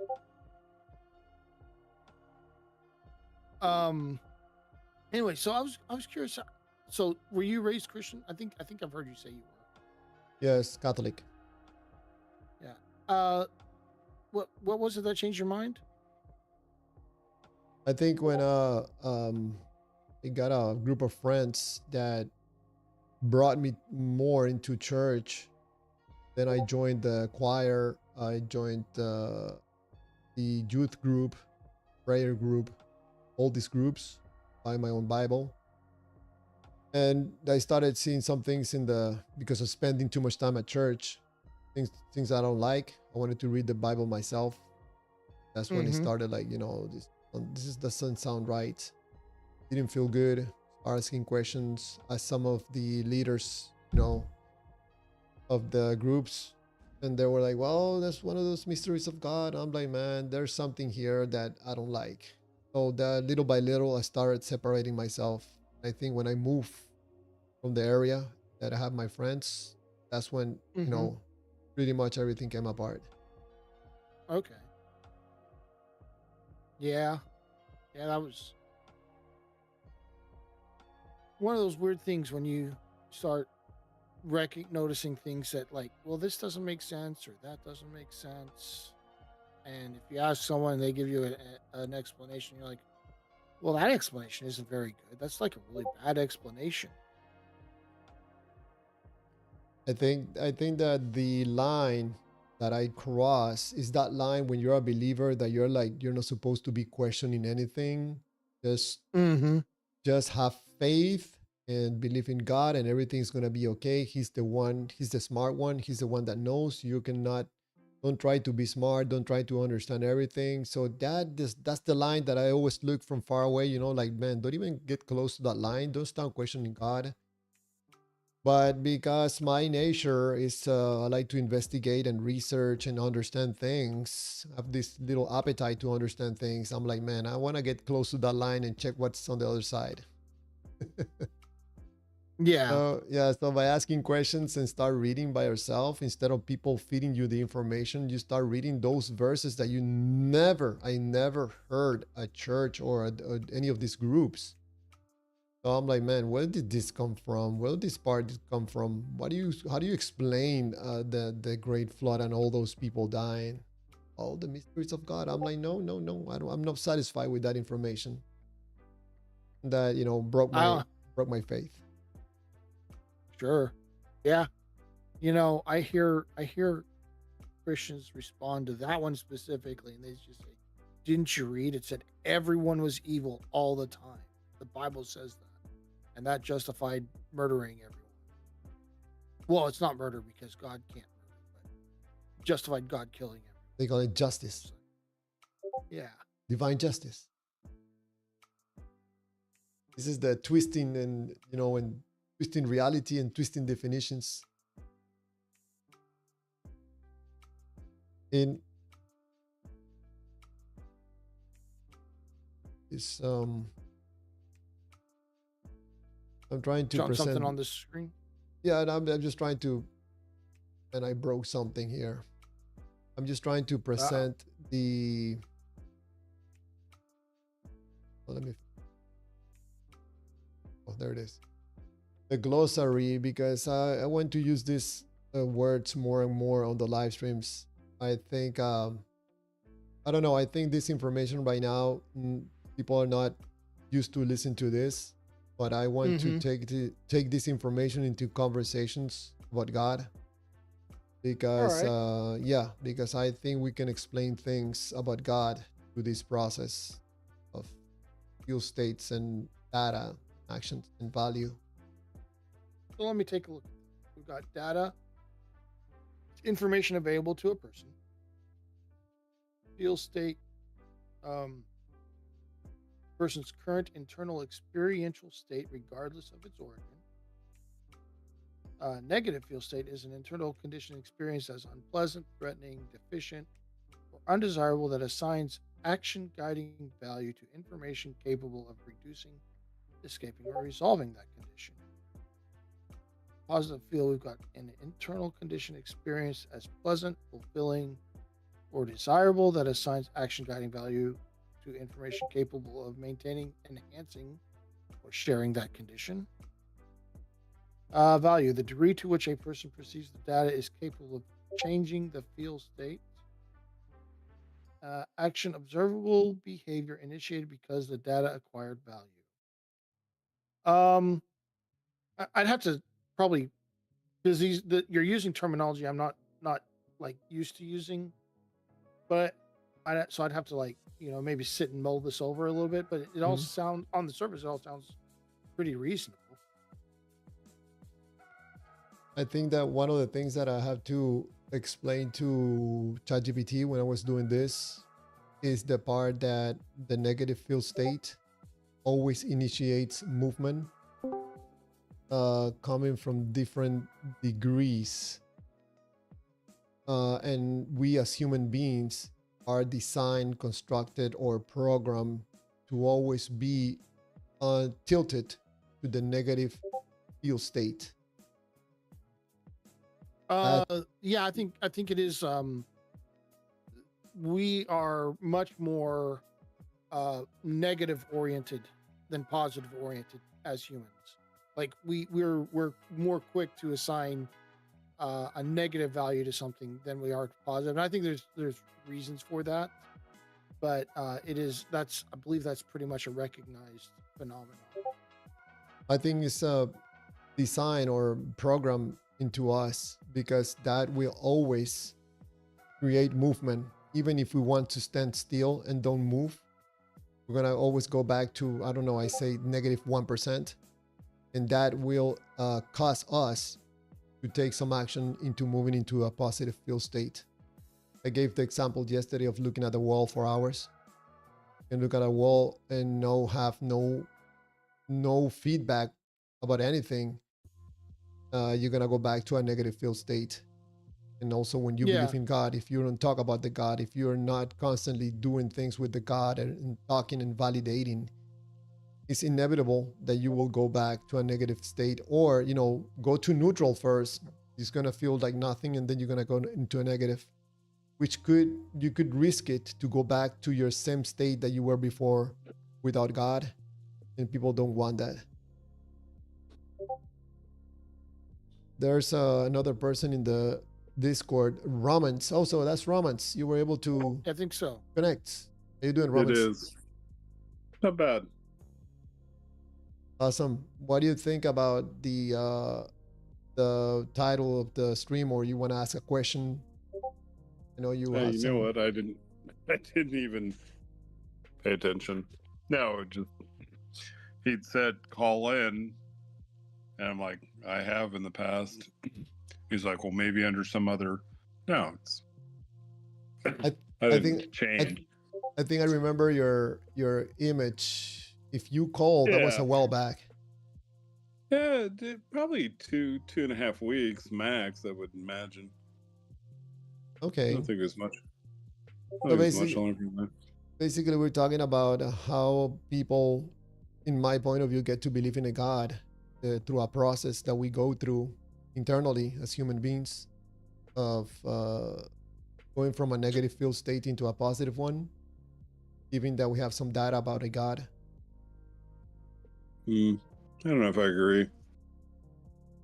I would I like for mean, people, if you don't agree to test this information, you can present me with a scenario when you think that this doesn't apply. well, I think that just being obedient, and working to remove sin from your life is pretty challenging. I mean, because daily we're battling against external forces, you know, um, things that you see on TV, the media, the news. So, in fact, it even says in the Bible that he chastens those that he loves. So it's, you kind of paint this, rosy picture of you're here for a good time and it's all about positivity. And the reality is it's actually not. So I don't know where you get that philosophy, but it's actually a daily challenge to put off sin and our sinful characters and to be obedient. Um, and that means guarding, how you talk, making sure that, you're not lying, that, you're truthful in everything. And then on top of that, you've got the devil hurling his arrows at you all the time, you know? So So it's a constant struggle. And I think you really mischaracterize the true Christian walk by a big margin. It's not joy and happiness and bliss that you kind of like to color it.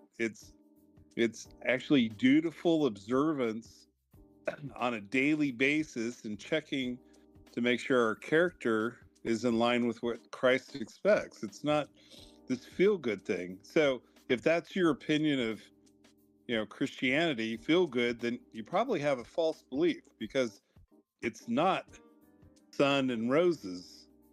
So so maybe you're that's basically I'm sorry. So you're basically carrying your cross. Is that what you're saying? exactly. Yeah. Yeah. Paul characterized it, basically dying to sin every day. You know, So it's more, I would say, a lot more somber than it is. You see people dancing in the aisles, so that's not really a good display of reverence for God. So, so let's and check. then If you allow me to ask you a few questions. yeah, absolutely, go Yeah. for it. How do you feel about God right now? I I don't know. I know he's up there. I know that I have things in my life that I need to continue to work on. Um, Do you you have know, no feelings towards God? right now, no, not. I mean, he's. I don't. It's. I guess. I don't know. How do I feel? I don't. I don't get bubbly when I think of God. I just think of him as. Yeah, I know that he's a loving God and he cares for me, and he wants the best for me, and he's provided a guidebook, that teaches me pretty much everything I need to know in life, from diet to health and conduct. So And he basically has a roadmap. all Go this ahead. love, all this love for you, you don't feel anything. Not really. I mean, I accept it. I don't. It's not bubbly, and I think that's just maturity. If you're a new Christian, you might have some of that emotion and bubbliness, and but So I think as you if you don't feel anything, then what attracts you about God? um well, I absolutely, the more I study about him, his character, the Bible, I'm just absolutely more and more convinced every single day of uh the fact that scripture has to be inspired. There's no way that it could exist without a God inspiring those words. I mean, and then studying prophecy, comparing it to historical events. It's just, it's the more I say, it's like peeling an onion. I just keep revealing new truths every single day. You know, I ask the So, Holy Spirit to guide. so what attracts you about God? What attracts him? Well, I think what's important to me is to live right so that I can spend eternity with him. Oh, okay. So there's something that attracts you about God. You are interested in living forever. Yeah, absolutely. I mean, So if you with didn't believe him, in God and you didn't have God, you will not live forever, right? no, it says the wages of sin is death. Yeah. So Yep. will you be happy being dead forever? Oh, absolutely. If humans could even glimpse heaven for a few seconds, they they would, the world would be a different place. It is beyond comprehension. You can't even begin to imagine a city with streets of transparent gold, gates of pearl, Bromance, but and you're telling me that my view is wrong. So I'm trying to understand where I'm wrong. But if every time I ask you a question, you're gonna tell me all these long answers about what you believe and how everything is gonna be, we're not gonna get anywhere. Probably in 2 hours, 3 hours. well, what's your question? I mean, I can try I to ask you, abbreviate it. I ask you, how do you feel about knowing that without God you have no eternal life? How does that make you feel? Would you be happy if you don't believe in God and you're gonna die? Does that make you happy?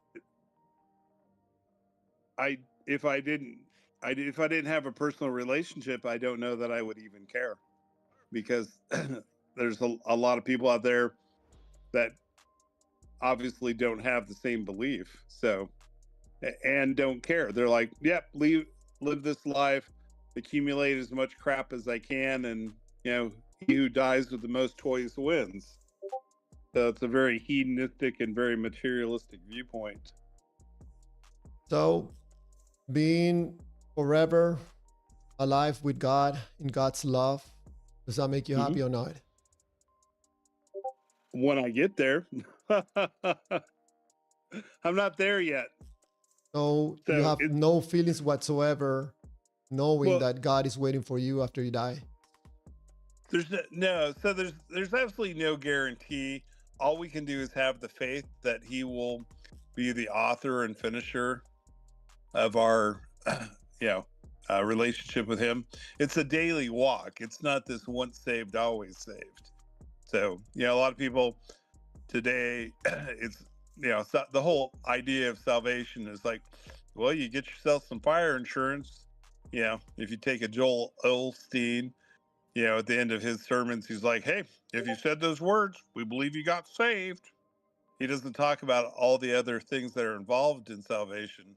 Yeah, but So, at the end, I think this is more simple than complicated. I think that uh-huh. if you die and you are rejected, you don't go to heaven, you go to hell.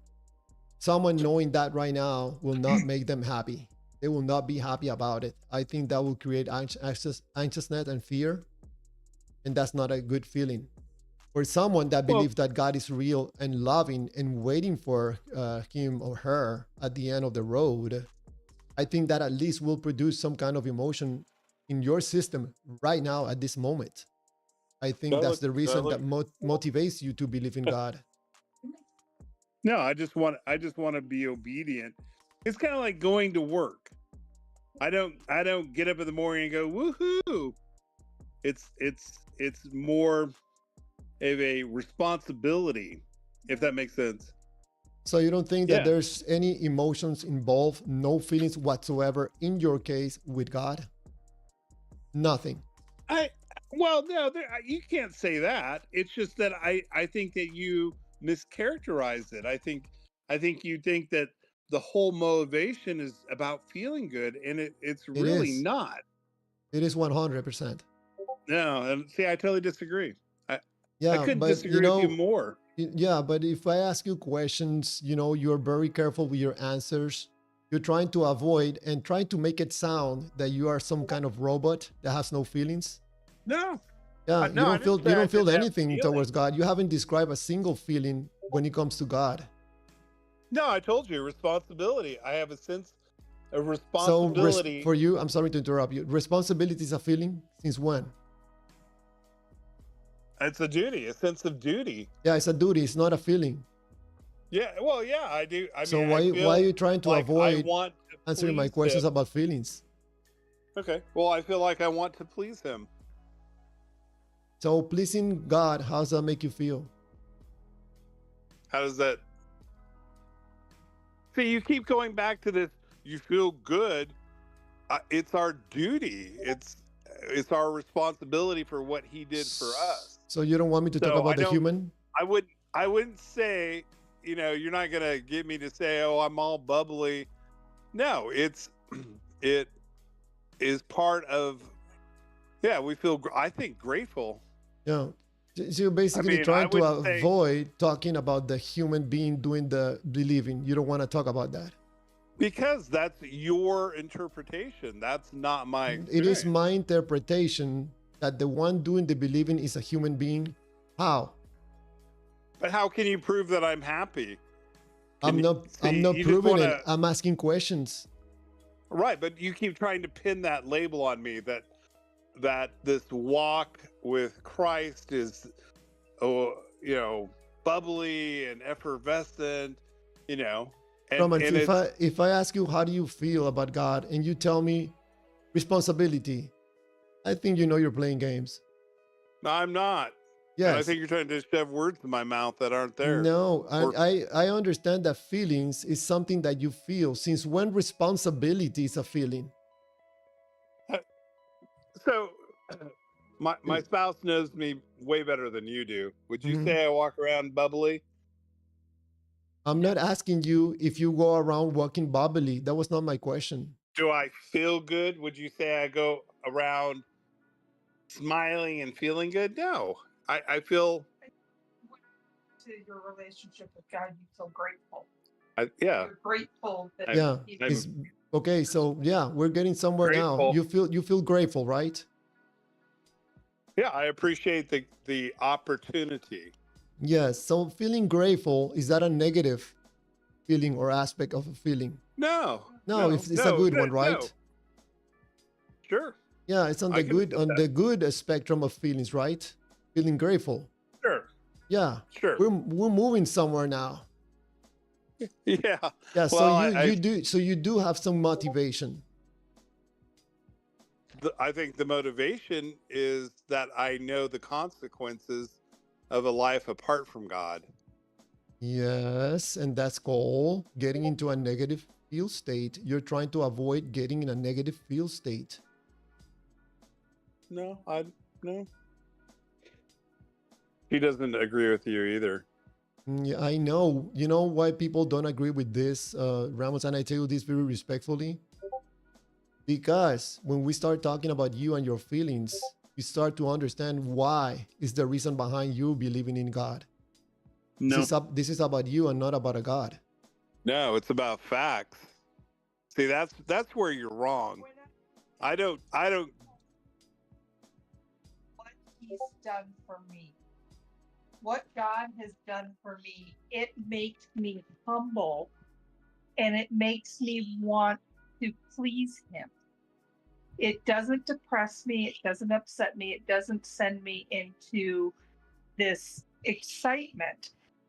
It's a humbling feeling when you think about what He has done for me. He died on the cross. If I was the only one on this earth, He would have given His life for me. And that is a humbling feeling, and it makes me Right. love Him all the more, and it makes me want to please Him and do what I can so that I don't cause Him pain. Well, and So- cheapen his sacrifice. So that humbleness and knowing that the most powerful and loving being in the universe gave his life for you, how does that make you feel, either good or bad? There's only two main feelings in humanity. I just told No, I you. think there's a whole range of emotions. No, they're all gonna be based on one of two main principal emotions. When This is I like think this is about this is like what's saying for that me, there's all I types of different humble. electricities and polarities. No, there's only two. There's only positive and negative. That's it. They're I mean, I think different. you can group them into those camps. Sure. So So when how when would it you? when So when it what's somber? So how would you describe somber? Is that negative? Is that positive? what is somber? How do you spell Somber. that? SOMBER. Oh, like half asleep, half awake? Is that what you're saying? No, that's slumber. That's slumber. Somber. SOMBER. Let me look it up because I don't remember. Hold Okay. on. Yeah. Somber is an adjective It's describing a like, mood, tone, or hey, physical environment that is dark, gloomy, or deeply. Yeah, this is negative. well, that's one one interpretation. I think it's more a sense of responsibility, because if you think about the Sense of the gratefulness. almost 24 hours that he was beaten, mocked, scourged, crowns of thorns placed on his head, and hung on a cross. So, Romans, what was your motivation to get into the live stream? Because this is not about Christianity. This is not praising God. You must have heard something or saw something or read something that put you in a negative feel state, and that make you take action because you wanted to put yourself on a positive feel state. That would be making comments opposite of what I'm saying or other people are saying, or even calling in to push back on something that put you in some negative feel state. Well, I think you're mischaracterizing a relationship with God, and I think that's We can't go by feelings. yeah. What I'm saying and proposing to you, that there's absolutely no way you can get to God without your feelings. 0%. No way possible. Because you're trying to overpass, you're can't trying base to it on- eliminate the human being out of the can't- So what equation. would you call sorrow for a sinful nature? So that's negative, right? So in fact, But when you can't do base your error, relationship on feelings, yeah, you don't. because the devil will use your feelings against you. Yeah, I you'll have think false I emotions. think Romans, I think if you stop just for 2 minutes preaching to me and get into this conversation, it probably will get somewhere. Well, I don't think we'll ever agree, because you said that you had walked away from your relationship, you know, and I don't fully understand that. I mean, that's between you and God, but I'm basically saying that a true walk, unlike what you see on a lot of, you know, uh, evangelical shows where they're dancing the aisles, that's not a true walk. I mean, in fact, that's almost like a false revival. That is You not know, a true walk I for mean, you. no, that's what the Bible describes. is basically in fact, it even says the patience of the saints. So how would you describe patience? Jumping up and down and singing hallelujahs and speaking in tongues? No, That's people doing desperate things to get themselves out of a negative feel state into a positive one. It doesn't matter which God or what the God does. It doesn't matter. It's just moving to a positive feel state. Go ahead, Phantom. Just I don't want to interrupt the flow. There is a question in chat, and Romans can answer it or not. It's his business as far as I'm concerned. sure. I didn't see it. What is the question, Phantom? Are you a Seventh-day Adventist? I am. Okay. I subscribe to those principles. I'm not big on denominations. if you know what I mean, because those are man-made. But Sure. yeah, I mean, I adhere to the fourth commandment, unlike many out there that follow a false spurious day of worship called Sunday, which is the first day of the week if you look at the calendar. So yeah, so I follow the true Ten Commandments, not the ones that were instituted back around the 3rd century. Okay. So apparently, Phantom Romans has no feelings whatsoever towards God. No, Not that's good not. nor bad. From You're- what I'm getting you're from this twisting what I conversation. said. You do that a lot, Uh, Clear. you know, if I you ask don't me, know why. if you ask me, what it is. Romans, how do I feel right now? I tell you good. If you ask me something, I will give you a straight answer. I will not give you a speech. I will not give you my beliefs. I will not try to convert you. I will not try to convince you of my belief. I just give you a straight answer. Yeah, and I feel like I'm giving you a straight answer. I you know, I'm basically content, I would say. You know, I don't know if that. Yeah, I think you're looking for the word happiness, or because you keep going back to that So, about feeling good. How do you feel about God right now? Content. Content is At a good peace. feeling or a negative feeling? Well, yeah, I think being at peace is a good feeling. Yes, of course. So yeah, so no, I'm not going to dodge your questions. I just think that you like to kind of subvert the answer towards this. You wouldn't have a relationship if it didn't make you feel good, and I don't think that's accurate. I think that as you mature, it's more of a fact, Okay. or not necessarily fact, but you have gained wisdom. Yeah, it's a relationship. You grow in depth of understanding. You see things So differently. You can you have have greater insights. a relationship with God without feeling good? Can you?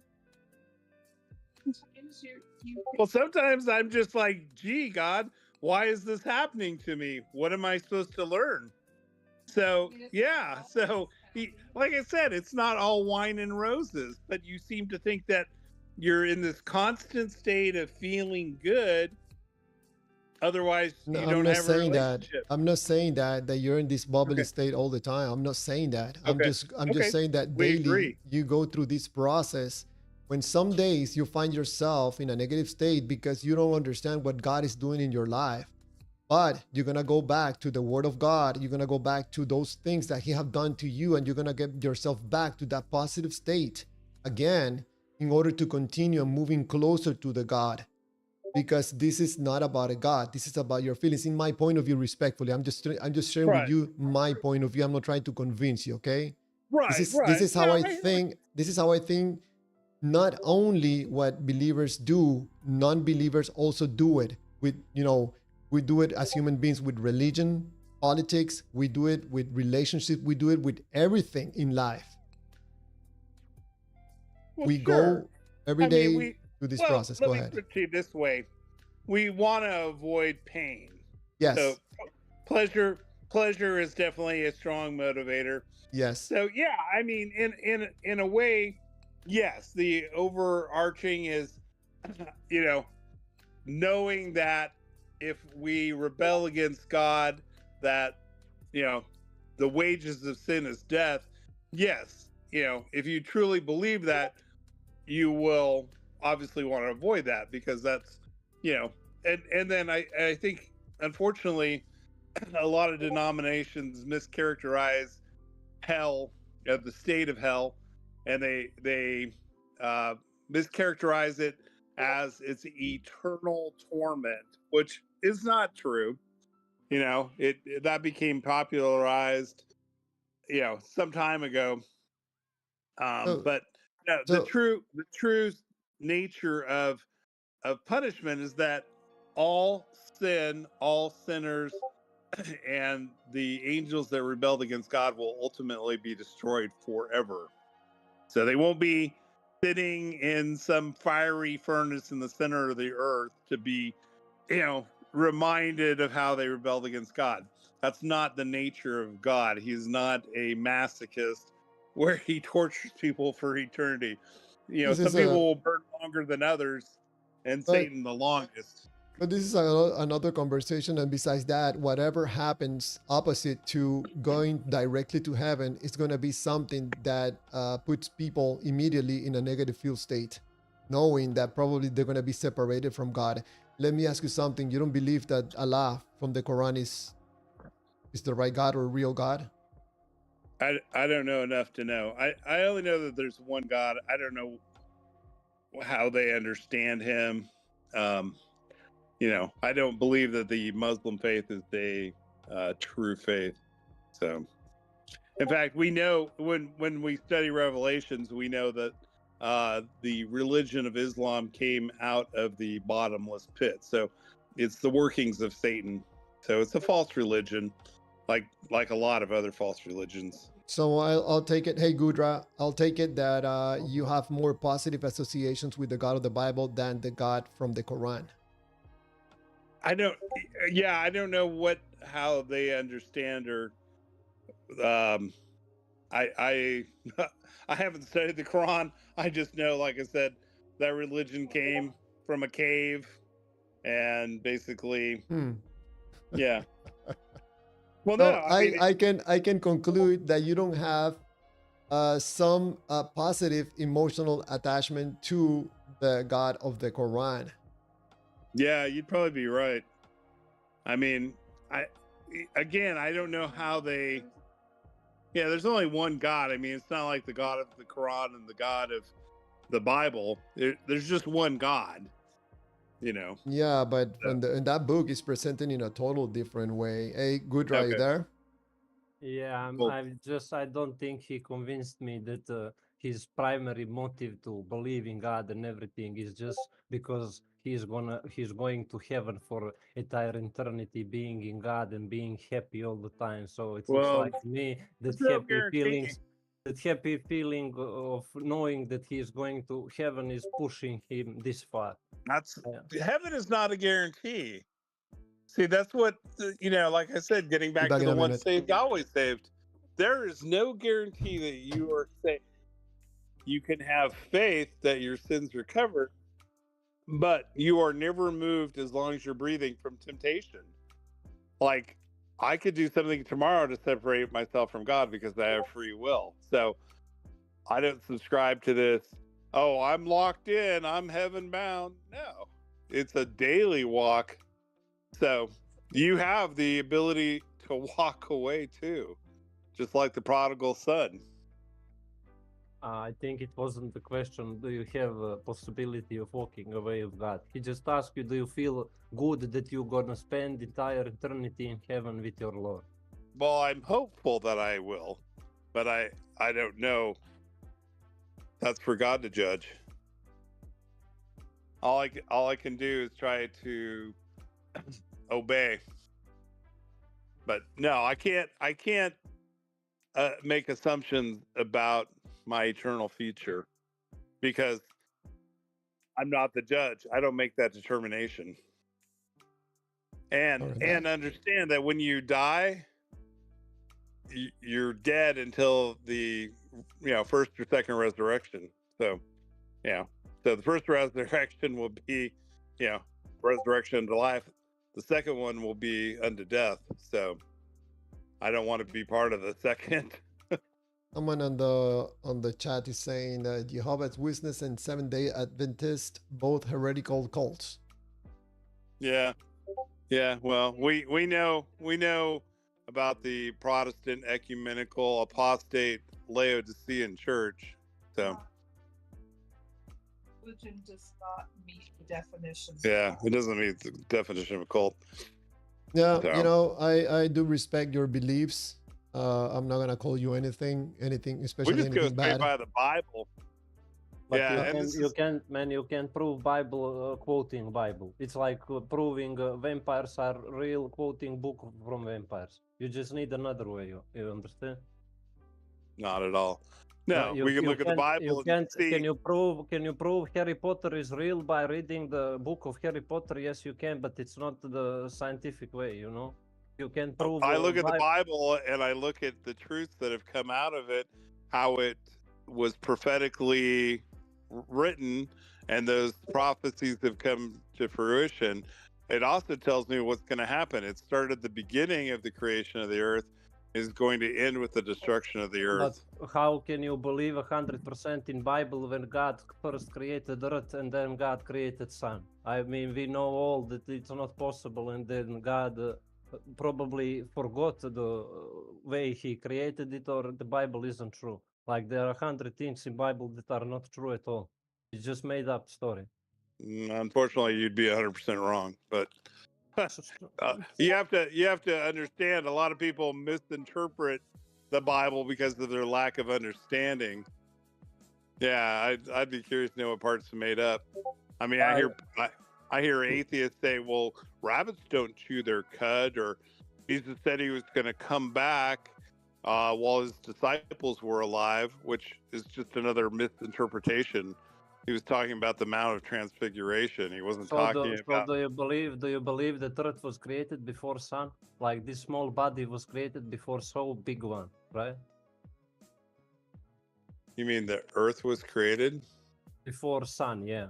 I believe whatever the Bible says, I believe. So I don't know, man. Like God is giving us rule how to take care of slaves. I mean, if it's a real God, he would just say, "Don't own another human being." That's not moral. Well, there was reasons why there was slavery. People would sell themselves into slavery. It also instructed. You have to understand. There's a difference between the rules that men are operating under because of a fallen nature. No slavery is good, you know. But God never mentioned that. God never mentioned that. God just say if you beat a slave and he woke up after 2 days, it's okay. I don't think that's moral to beat up anyone. Yeah, I'd have to read where. Yeah, but understand, at the time too, you know, men had many wives. That doesn't necessarily mean that God approved of that. You know, there was a lot of things that happened. So, you know, that doesn't mean that it makes it false. It's just we live on a planet that's ruled by Satan. You know, so once you understand that this rebellion is going to end at some point, you know, and most likely pretty soon if you are paying attention, because after Satan rebelled, God didn't destroy him right away. Okay. Why God allows Satan to mess with us? Well, remember, we were deceived. Why God allows Satan to mess with us? Yeah, because, why don't he send it to hell and close the because with human world? Because God's government is based on love. It's not based on fear. So, yeah, and you have freedom of choice. Everybody has that freedom of choice. If God knows what you're gonna do, what freedom of choice you have? So, just because he knows you intimately, he's pulling the strings? You can't say that. You can do what you want. Just because he knows in advance what you're going to do doesn't change whether you chose to do that or not, does it? Can you change anything that God knows that will happen? Like, if he knows that you're going to go to heaven, can you change that? No, because he knows us well enough. So, but you're the one like we don't have free will. But you're making the shots. You're calling the shots. Okay, he just knows what the outcome's going to be. So we can do anything to change the outcome, and that sounds to you like a free will, right? So is he forcing you to go to church? No, you could go to church. You could go out tomorrow and do some crime. Did he stop you? No. That's your free will. Just because he knows what's going to happen doesn't mean that you don't have free will. That's ludicrous. In You know? heaven, in heaven also there is no sin. Does it sound to you like There's it's free no will there? sin in heaven. So Nope. does it sound like to you there is a free will in heaven if there is Yeah. no sin? Yeah. Yeah, because we understand in heaven what the consequences are because we have witnessed what it did on this planet. So we're not going to have any desire to go down that path. And remember, that- we're not going to have, remember too, you're not going to have anybody in heaven to tempt you either. So how did Okay. Satan sin in heaven? It It's was impossible. pride. Had free will. He thought his government, he thought he knew he could run things better than God could. But you He's just like, said it's impossible. You just said it's impossible because there is no temptation in heaven. And Satan did the opposite of what you said. yeah, it was his pride. Remember, before Satan fell, there was no sin. So you should look at that account again. Because he wanted to put his throne above God's throne. He was like a covering cherub. He was the highest ranking angel. So, and perfect in his ways is basically, it was his pride. He thought he could do things better. So, To me, it doesn't make sense because if you are in presence of God and you know that He is that He can do everything He wants, I don't think it's smart to rebel against Him. It doesn't make sense to me. no, in fact, and what's sad is he was such a cunning deceiver. He took a third of the angels with him. So, yeah, so he's that deceptive and that cunning. I mean, he's beyond genius. So that's why it's important for humans to be guarded at all times. You know. So this beliefs that you have Romans, apparently, I don't know if it's a family member that is in the background, a lady. My wife. Yeah. Okay. This beliefs in God makes you guys more happy in your life. Absolutely. I don't know where I would be if it wasn't for God. He has brought me through so much and taken care of me and provided for me that I'm humbled when I think how much he cares for me and how much he loves me. I mean, every day he shows me that he's with me and he's got me back. How He show you every day that He is with you? When I look out and I see the sun, and when I see the rain, when I watch my dog, playing, I see him everywhere. Now, what about children that are starving to death? What about children that are starving to death? Where is God for them there? It sounds to me like God is just choosing certain group of people and helping them, but He doesn't care about the others. See, that's not true. See, you got to remember who's running this planet. Unfortunately, there's sin. Yeah. And until sin is eradicated, you're going to have fires, you're going to have floods, you're going to have death, you're going to have evil and sin and there's gonna be nasty heartbreak. people. Why is God tempting us, or Satan is tempting us? God doesn't. Satan is tempting us because he is at war with God. he hates humans so much. He's like a ring lion seeking who he may devour, because he knows Satan is out to get us because he knows it will hurt God. And he wants to hurt God in any way he can. And the best way and the only way to truly hurt God is to destroy his creation. Hey, real quick, Clearwaters, I don't know who this literally a penguin guy is, but I'm guessing he's trying to get your stream canceled by playing copyrighted video. Luckily, you don't show your video on the stream, but I think that's what was going on. Okay, thank you for the heads up, Phantom. Appreciate it. Well, hey, it was nice chatting with you guys. And And yeah, I know we don't disagree, but you know, I think one thing that is the burden for me, you know, you talk about happiness, is because I realize that there's a lot of people out there that need to know the truth, that are even genuine, sincere people, go to church every single week, you know, but they really don't know, you know, They because the relationship. yeah, they It's all about relationship. But it Right. doesn't sound to me like it's the truth. It's your version of truth. Like you have zero scientific evidence of your God, but you are taking all of that as truth and scientific proof. all 100%. I have to do is look at the Bible and see where we are in the state of the world, and things are coming together exactly as the Bible foretold. So I think you should keep watching because we're winding down here.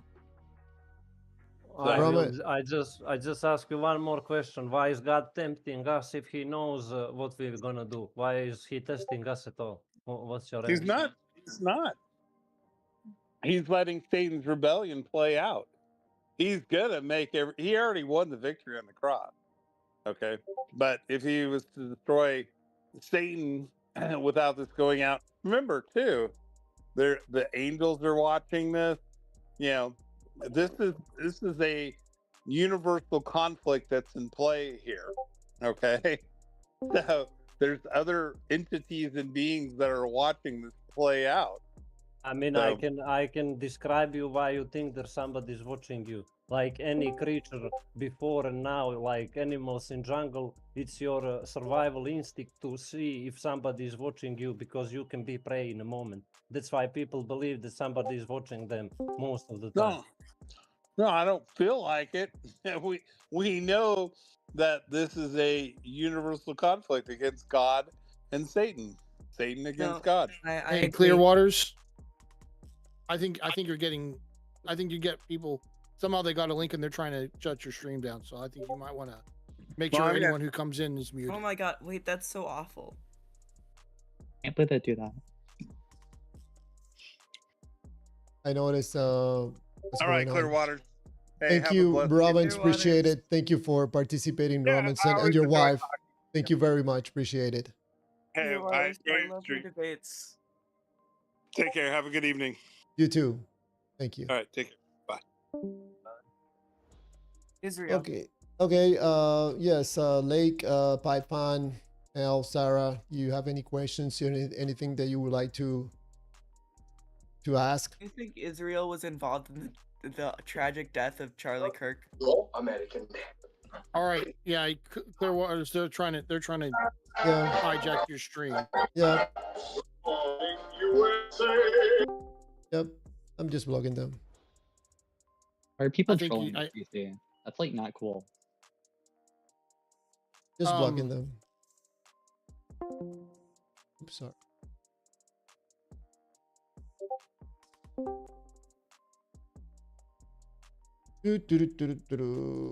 You need to like set up the permissions and not let anyone unmute without you giving them permission to, because you're going to start having people playing copyrighted stuff get your stream taken down. Stand muted.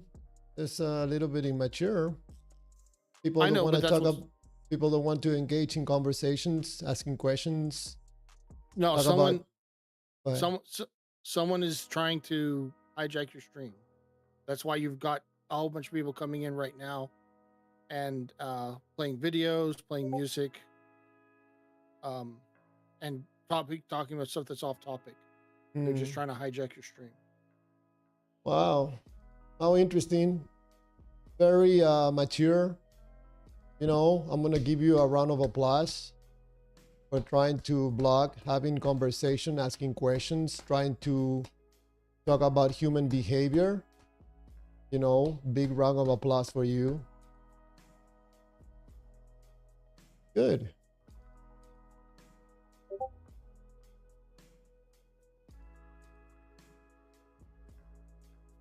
Let me take some note on some of these names. Hold on. A screenshot. do You a, can just look. I mean, one thing you can do is just go back and look and see who's joined in the last 20 minutes. yeah, and Can't do join 'cause I wanna a join little the bit discussion. digging. I'm not part of the other guys. Yeah. Well, you there. can. If I were, I'm not Clearwaters, but I would recommend that maybe you just come back tomorrow. Okay.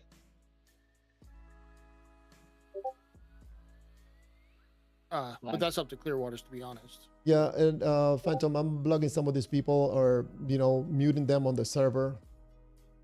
Okay. So Well, I'll go ahead and talk to Sarah. If you want to focus on that. yeah, We'll see. they're muted or blocked. I don't want to block them completely because I want to find out some of these people where they're coming from. I like to do some research sometimes. Sure. What are you wanting to talk about, Sarah? And I'm out of questions. I'm a slave. What did you say? not a slave. He said, "I'm not a slave." I don't know how that's a question, but All right. Oh, that's interesting. I learned that if you don't have haters, you're not famous enough. yeah. Well, what'll happen is like, I don't know where they share this, but I've seen it happen on another Discord stream where they get your link and they just come in and they want to talk about politically volatile stuff. They want to play come in and play videos or music that will get your stream shut down by YouTube or whatever. And what are we talking? Like 12 years old people, like 10 years old? Are these like kids? I don't know, but one thing you can do about that, just so you can know, this is kind of an administrative deal, is you can set up your voice channel. You can go in your permissions and set it so that only certain roles can unmute, and then you can just like only set people that you trust on those roles and be ready to take it off of anyone who is. Yeah, I tried to do that the other day. I don't know if you remember, like 3 weeks ago. People I could not hear anybody, so I tried to let people join, but then I have to unmute you in order to come in and talk. But then I block everything, so I have to do a little more research on this. Sure. To try to give the proper permissions. Go ahead. I can help you set it up. I've done it on other servers if you want me to. Yes, that'll be highly appreciated. Yes. Okay. You'll have to give me some admin rights. You can take them away once I got it set up if you want, but you'll have to give me some admin rights to set up your channel permissions. All right, if you don't mind, after we end up the live stream here, we'll just finish in here in a few minutes. We'll do that. Okay. That was interesting. I mean, yeah, obviously some people don't like questions. Don't like conversations. That's interesting. I took a screenshot of some of these people. I want to do a little research where they're coming from. Yeah, I don't know that you can find that out. I don't know where they shared that stuff, but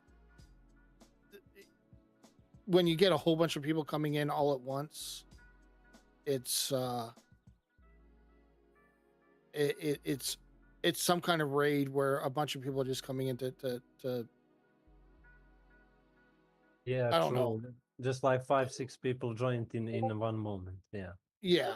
I'm reading some of the messages. These seems to be kids, Yeah, I mean, I think they just do it for fun. They're not trying to. They're not. I don't think they're targeting you specifically. They found this link and they're like, "Hey, here's another server live stream we can go." Yeah. I can read by the messages that most likely these are kids, and they're just whatever. That's cool. Well, that was an interesting conversation with Romans and his wife. I think that Diva Don't Play was not in agreement with his beliefs or his way of believing in the same God. Apparently, you can also be divided as a believer, different religions. Oh yeah. The Christianity fractures, and there's not one Christian sect that isn't that some other Christian sect doesn't say that Christian sect is going to hell.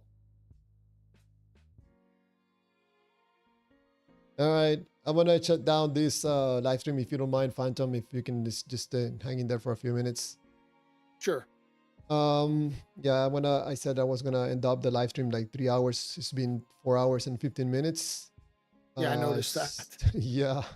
But sometimes when we have an interesting conversations, I take a little bit longer.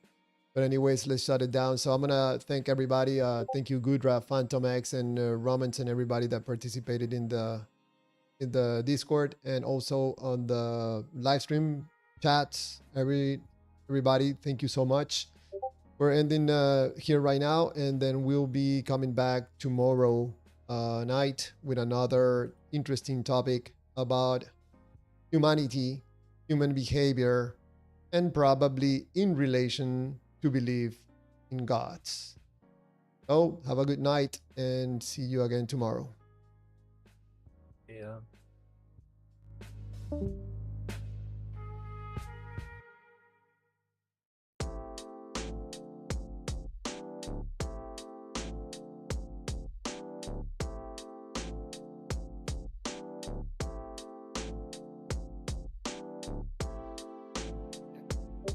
Sure thing. Give me a second.